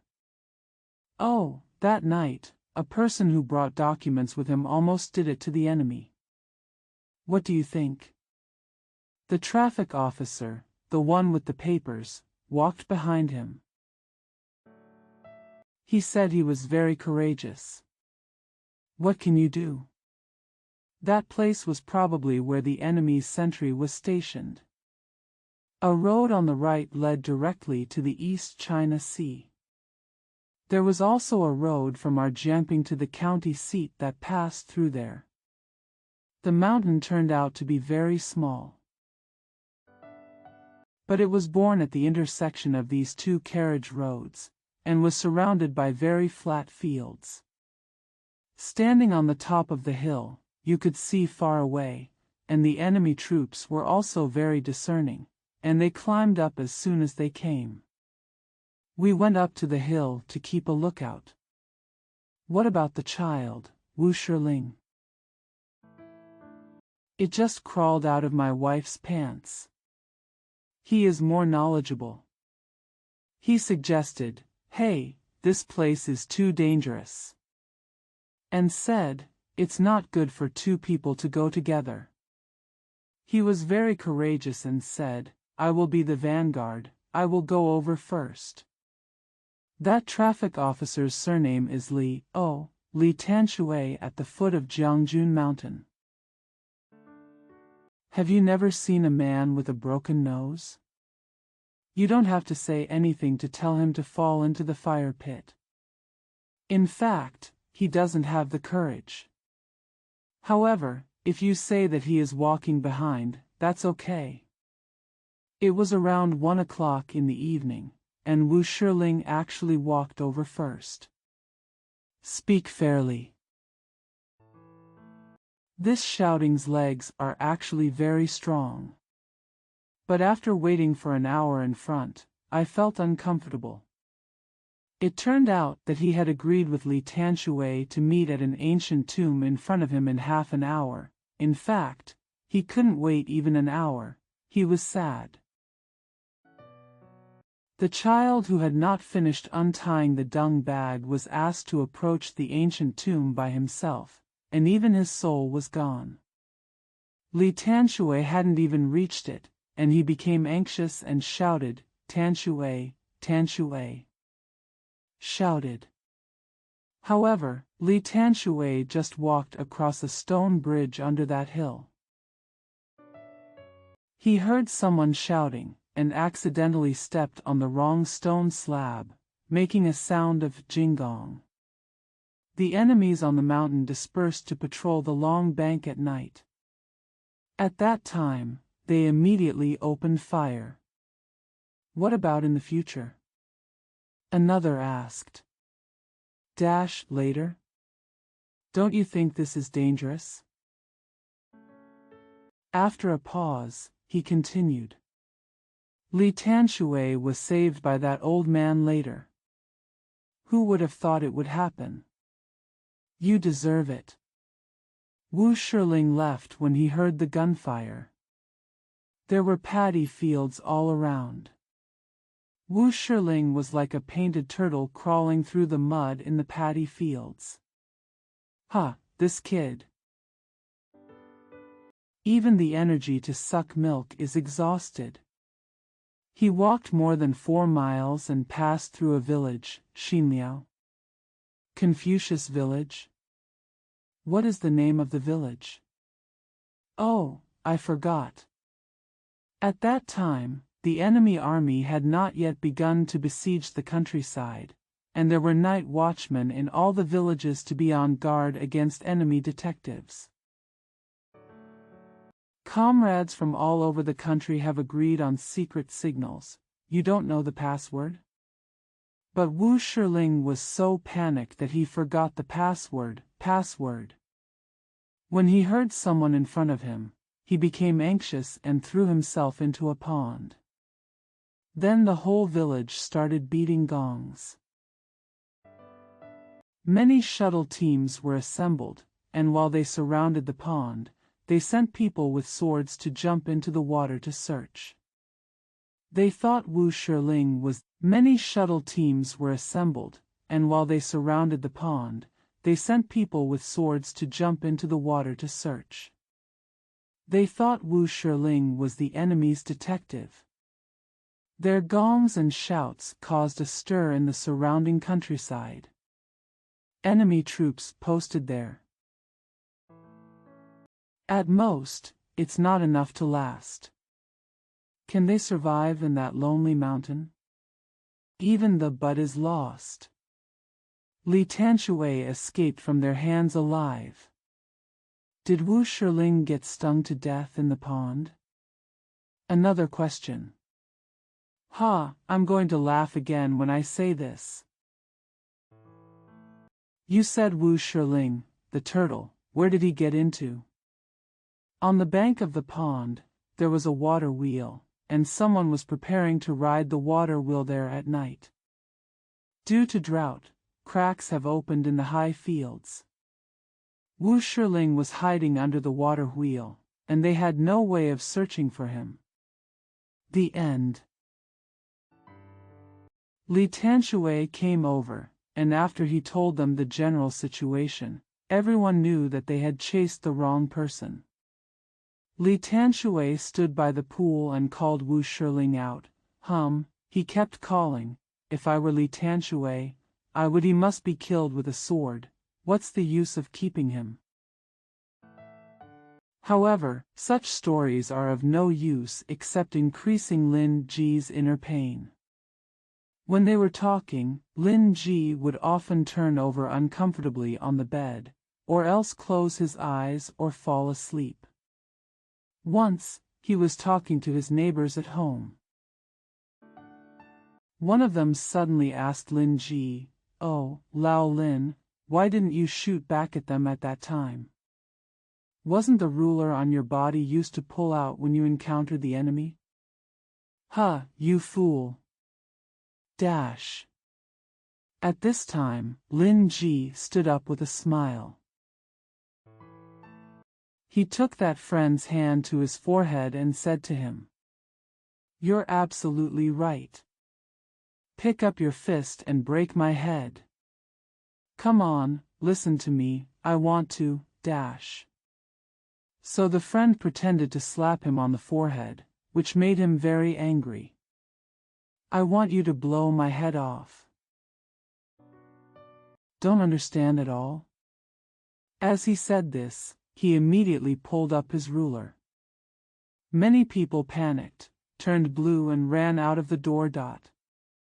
Lin Ji's wife heard this and ran into the house immediately.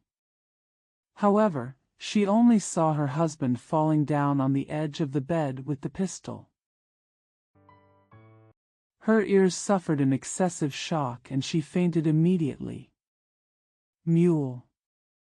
Wind, please calm down a little. Alas, my homeland where I cultivated myself, the woods and fields where I see myself day and night, are you not allowed to see me again? Oh my God, please clear away this spicy dust. However, what about clouds? Or the light of the setting sun? Where is that galaxy? Or the white face of the moon? Unfamiliar, very strange. Are those green and plain mountains in the distance? Ah, where is my return? Is it something that can never be found? Wait a minute, wait for me to breathe a little longer, wait a minute. Well, can't I shout any louder? Wind, please calm down a little. Oh my God, please clear away this spicy dust. Ha ha.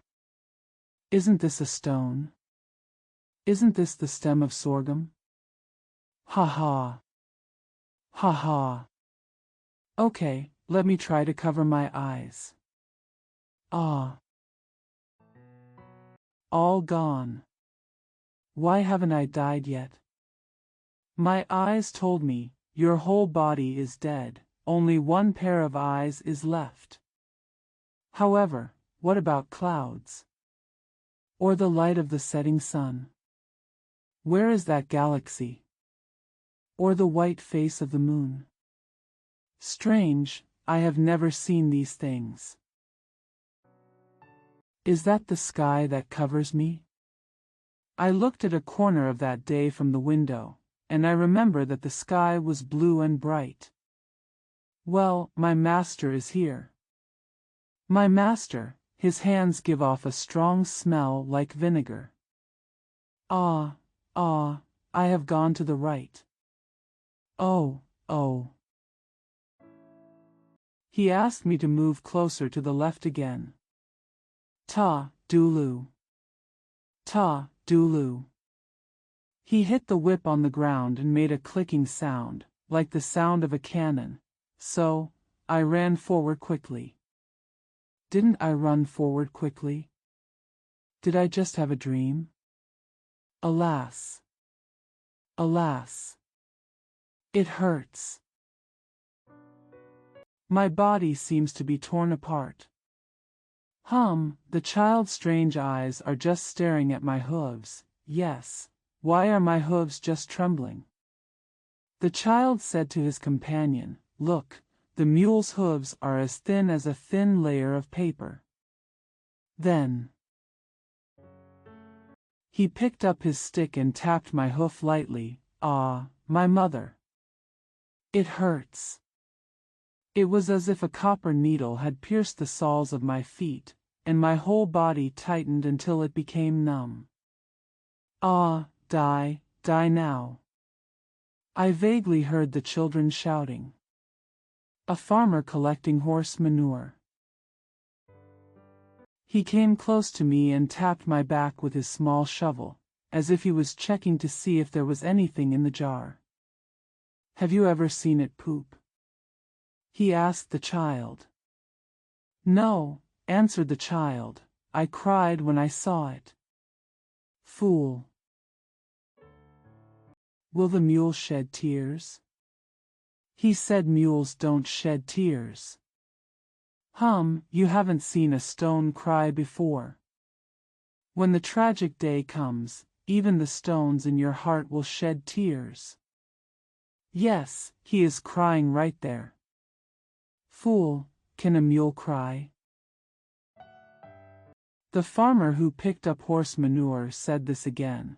Tell your sister not to pass by here. If the mule encounters her, the mule will really cry.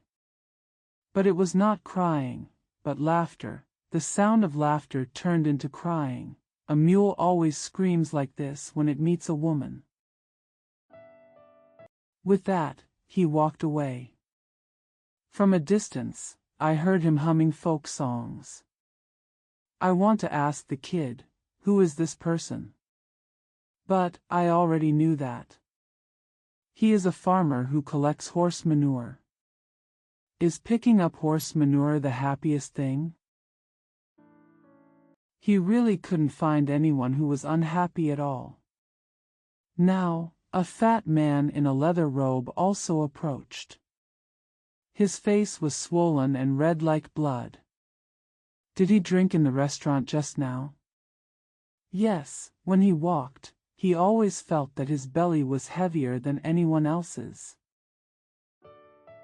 His belly has at least 3 kilograms of flour rolls and 2 kilograms of mutton, so it's no wonder that he is so happy and happy.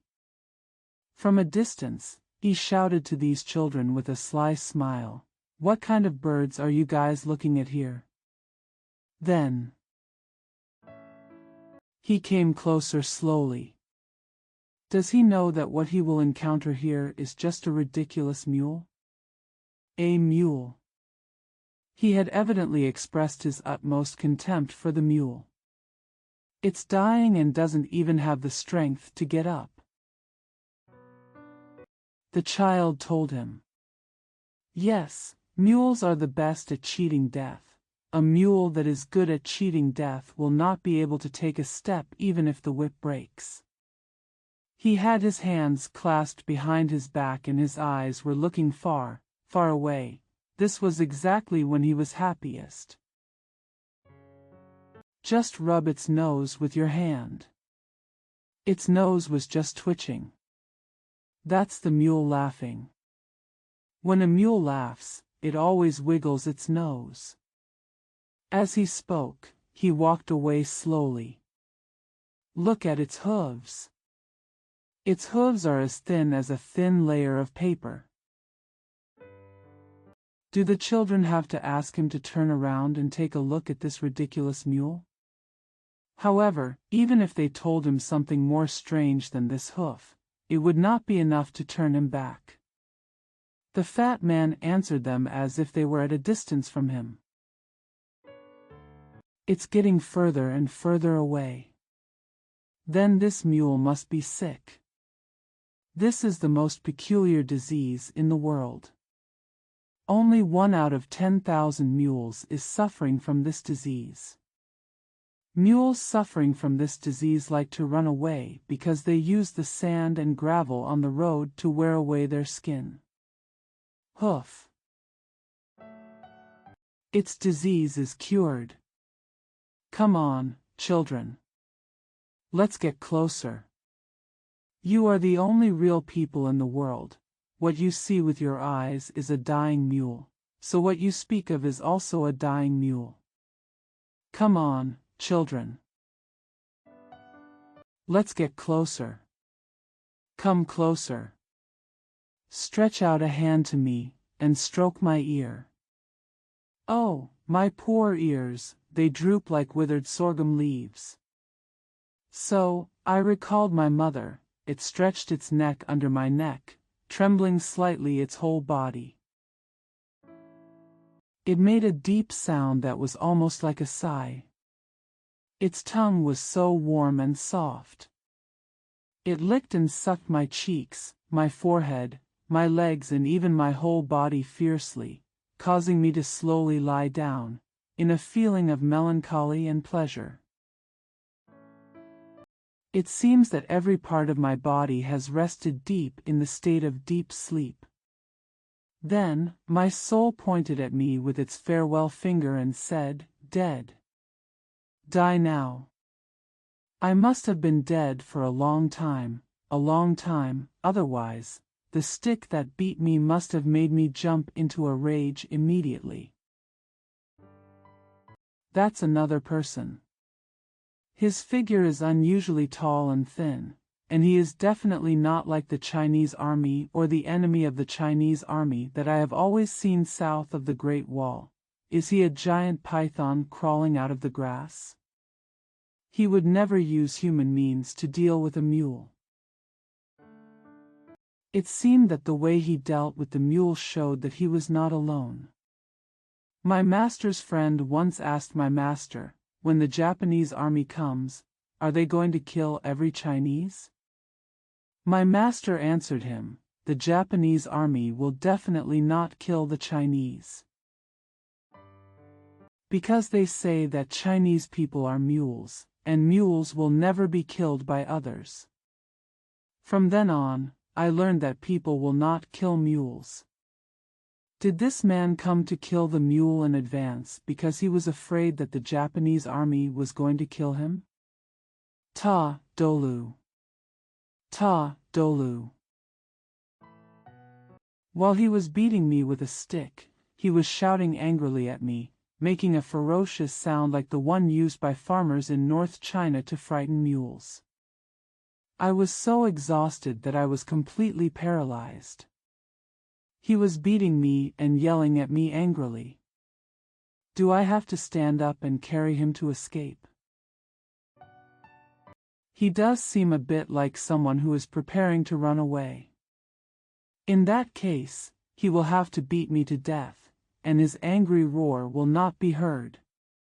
Ta, Dolu. Ta, Dolu. His angry voice became even more ferocious, and my body became numb with exhaustion. Now she was trembling under his vicious stick. Oh, oh, oh. Is this the sound of my crying? My ears can still hear very clearly. However, my crying voice gradually became quieter. I heard him asking the kid next to him, "Who is the owner of this mule?" "No one is his master," the child answered him. "It was left behind by the Chinese army who retreated from here the day before yesterday." Yes, the kid had the right answer. Does the Chinese army have no horses? Why did they ride mules to fight the Japanese army? I took a closer look at his face, but I couldn't quite tell what kind of person he was. He is just a little smarter than the man who treats a mule like a horse. Mules in the army are not used for riding in battles, but for pulling heavy carts and carrying supplies. Good. That kid's answer was really 12 points correct. So, what kind of mules are used for people to ride on? I took a closer look at his face. Is he really so ignorant? This makes it even more unclear to me. Mules used to pull heavy carts in the army. It turned out to be a mule for people to ride on. The truthful child told him everything he needed to know. Then I will ride on this mule now. How far can this mule go? I don't know how far you want it to go. The child's eyes were shining with the light of wisdom, and he was able to use the most intelligent language to ridicule the stubborn, despicable two-legged beast that pretended to be a human being, and he had obviously given him a very severe punishment. Why did he treat the mule that was going to die of exhaustion? Also asked how far it can go. I came here from Miyun, and now I have to go from here to Qingda, which is about 180 miles away.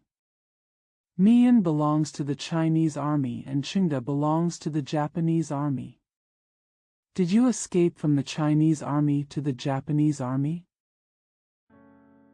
Are you our Chinese? The army is called the Chinese army or the Japanese army. There is no difference between us. Whether the army can win the war, protect the people and maintain law and order is a huge difference.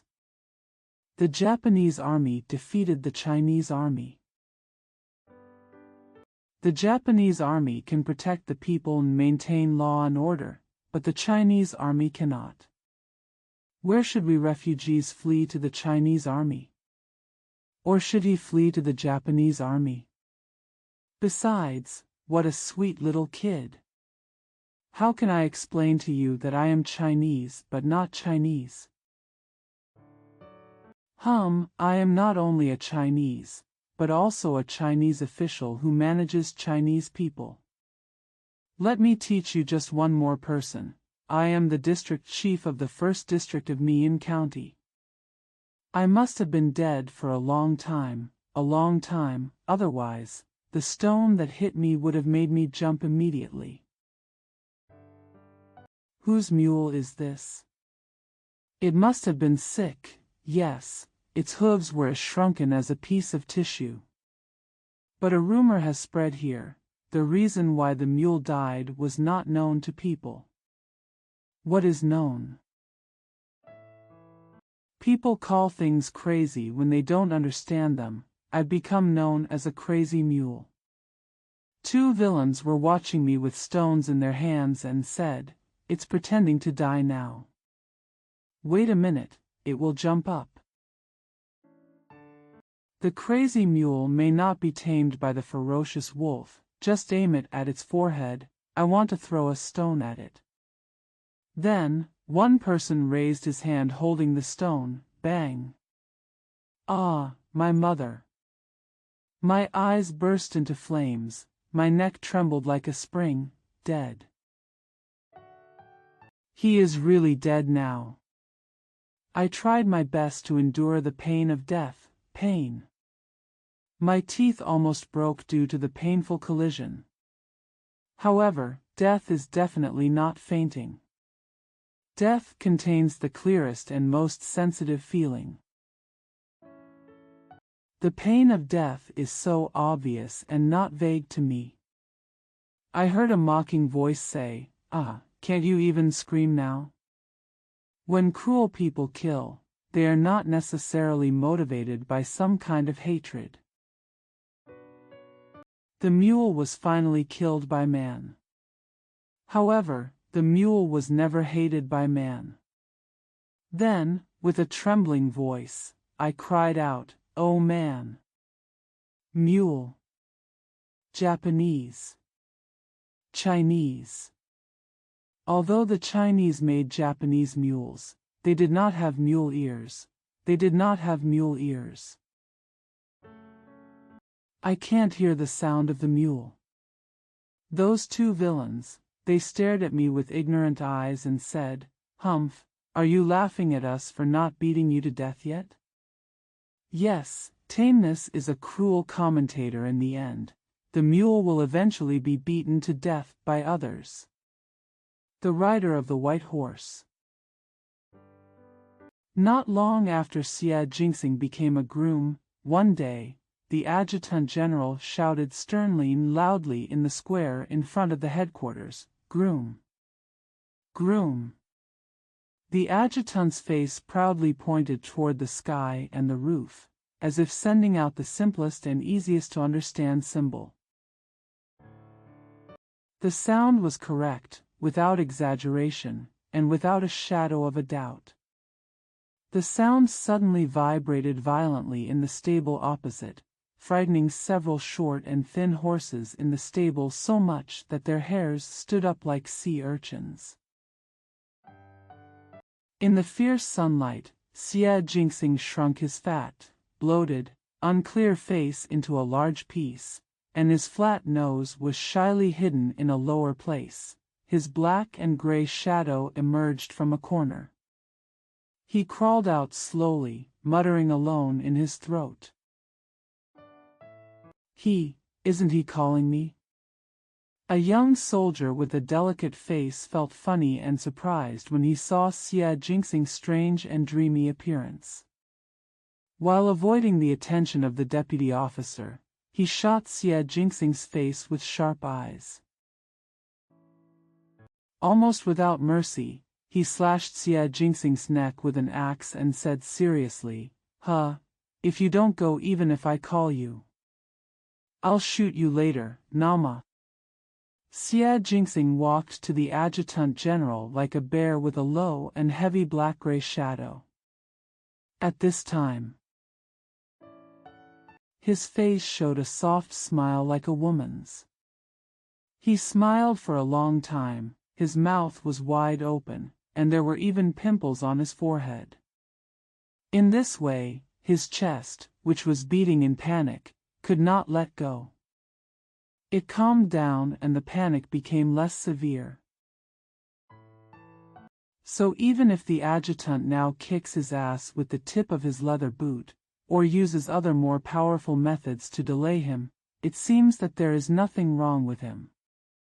The adjutant general was an excellent, well-bred, faultless man, of majestic build and stately appearance. All his manners and movements are the same as those on the playground. He will never look down on himself, not even on other people, even bastards, if they once do what he does. The words of my subordinates. For example, the general adjutant was fat and cunning. He has a flat face and walks like a duck. He is truly a bastard, but the adjutant still respects him equally. The adjutant general now said loudly, almost like cheering, "You are such a good groom." Baby, my brother-in-law. I'm afraid there's no one in the world besides me who would be so happy with you. What? Are your legs suffering from beriberi? It's a pity that the military medical officer here is too drooling, inferior. He always asks for leave to go elsewhere, otherwise you should ask him to check your asshole. So he put Xia Jingxing aside and called the groom squad leader loudly. The groom squad leader came. The groom leader was a tall man with a hunchback and a pair of sharp eyes filled with venom like snakes. His face is almost more ferocious than a formal combat soldier. Yes, this is what the adjutant general likes. The adjutant general often says this, "You idiots, you still have to show your face. More vicious, more violent. It would be best if it could scare ghosts to death. Now, give Xia Jingxing 3 days of food." How? You should have heard it. It's really unexpected that you have any shortcomings in your ears. I think you still have hope of becoming a senior staff officer in the future. Turn out to be. Several of the horses in the headquarters are really inferior, so short and thin. The commander has already asked someone to buy a good horse in Nanning. Now he is sending the groom Xia Jingxing to Nanning to bring the horse back. Come to headquarters. The night before Xia Jingxing arrives to set off. The groom squad leader was lying on the bed. He said to Xia Jingxing with kindness and sincerity, "If you are kinder to me, I will be better than you. If you are more cruel to me, I will be more cruel than you. You have seen that guy Huang Lai. He is fat, tall, and has a beautiful face. His nose is simply not like that of a Guangxi person. The Guangxi people's nose is square and flat as a duck's beak. But he is not good either. He has a heart disease and his voice is as low as a crab's cry. Only Li Fa is more masculine. He is strong and brave. But he is far worse than me. He was deep, cunning, and almost used deceptive means to elevate his status, and forced Xia Jingxing to express himself immediately in front of him, and his voice changed from rough to low. He was still trembling cowardly, as if this must be the case to make what Xie Jingxing heard in his ears more beneficial. Xie Jingxing then lowered his head, sometimes using a nasal voice, sometimes choking, but formally eliminating the elements of frivolity, irritability, or laughter. From every sentence and paragraph that the groom squad leader said, he answered him without any slack according to a certain time. At this time, Xie Jingxing's fat and bloated face always fell into a kind of depression, dizziness, and even almost like a dream. He had to wait until Su Zhenxiong, who was sitting next to him, asked the groom class leader something, before he could wake up. And only then could he understand a little bit of what the groom class leader said. Su Zhenxiong is also one of the grooms in the headquarters. He has a very bad temper and likes to bully the old brown horse under his control in front of others, as if the horse unfortunately became his own son, and he does not understand the dignity of horses at all. Sometimes the adjutant wrote a note asking him to mount the horse, but he still couldn't do it well. In short, he despised the position of groom, and his knowledge was higher than that of the groom squad leader. According to my opinion, Su Zhenxiong said this, Nanning has such a high-quality radio station today. This is something that people of the previous generation could never dream of. Nanning, is this city any worse than Guangzhou? Let's not talk about anything else, let's just talk about the photo studio in Nanning. No, don't lie to me, I have been to many places, and everything is the same. If there is a beautiful house over there, then you can conclude it's either a church or a doctor's office, it's either a doctor's office or a barber shop, it's either a barber shop or a photo studio. As for the photo studio in Nanning, it's more beautiful than the beautiful photo studios you usually see. Xie Jingxing was sleepy and weak at this time, and he yawned stupidly. Almost all the rotten stench from his mouth was sprayed on the vicious and gloomy face of the groom squad leader. In Guangxi, it is not a surprise to have such mountains and fields rich in natural scenery, from Qingyuan across Datong to Nanning. There are thousands of miles of beautiful mountains and fields stretching along the road. Everyone who has been to Guangxi knows what scenery there is in Guangxi. Aren't they those rugged and strange stone mountains?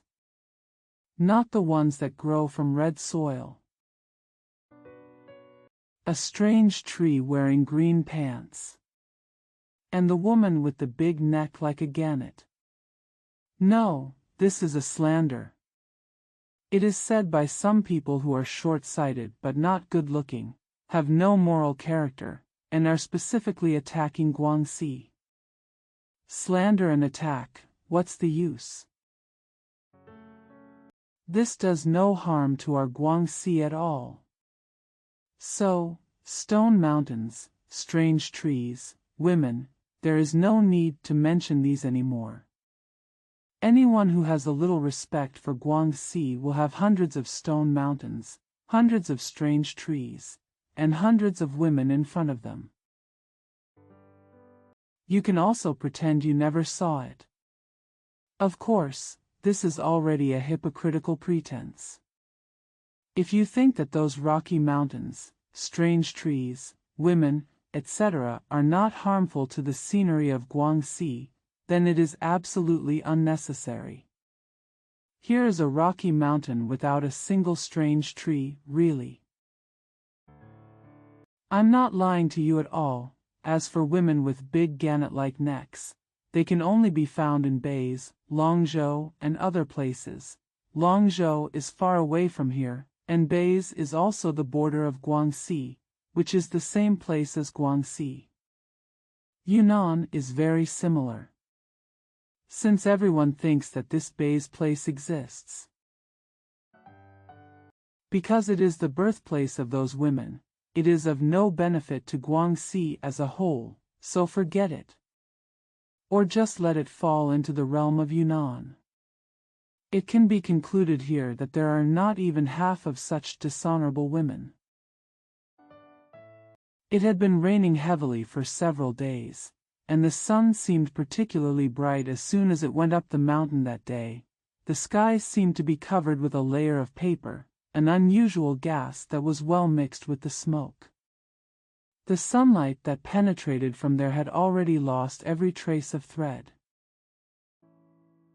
It looked like a decayed object with damaged fibers, but it was still very bright compared to when it was pouring with heavy rain, and even the tiny water droplets floating in the air were visible. The car braved the rain and walked around the high-slope hillside in the valley. This car was given to the commander by a retired brigade commander a long time ago. Now it is old, dilapidated, and has a bad temper. It always makes a cartoonish sound when walking, arrogant. All shortcomings are melted into one's own character. Only the driver cursed it all day long. On the worst road in China, Guangxi, he let it roar miserably and desperately among the rugged stones and gaps, while he himself was in trouble. Driving happily, this time. The adjutant general sent a lieutenant and adjutant to take 2 broken box guns to the Nanning Ordnance Department for repair. However, a young man who was doing political work wanted to go to Nanning for some unknown reason. The adjutant general called the coachman to him. Said to him, "What? Do you think it's good to be ma bien? Is it better to carry a sedan chair? It won't be humiliating for you to be a driver here, right? Come. Pour the gasoline into the tank. Open it." The driver, a short, fat Guizhou man, silently obeyed the adjutant's instructions and muttered the words, "Bitch. Bandits. Rice spoon gun." This string of strange terms was filled with oil and walked into the old car, which was black, covered in tatters, and had hairs growing where the wood and iron met. Kala, K. After a while, the car choked and groaned, like an injured person whose wounds were touched. He struggled painfully for a while, and his whole body was trembling. "How many miles can it travel?" the adjutant general asked without any haste.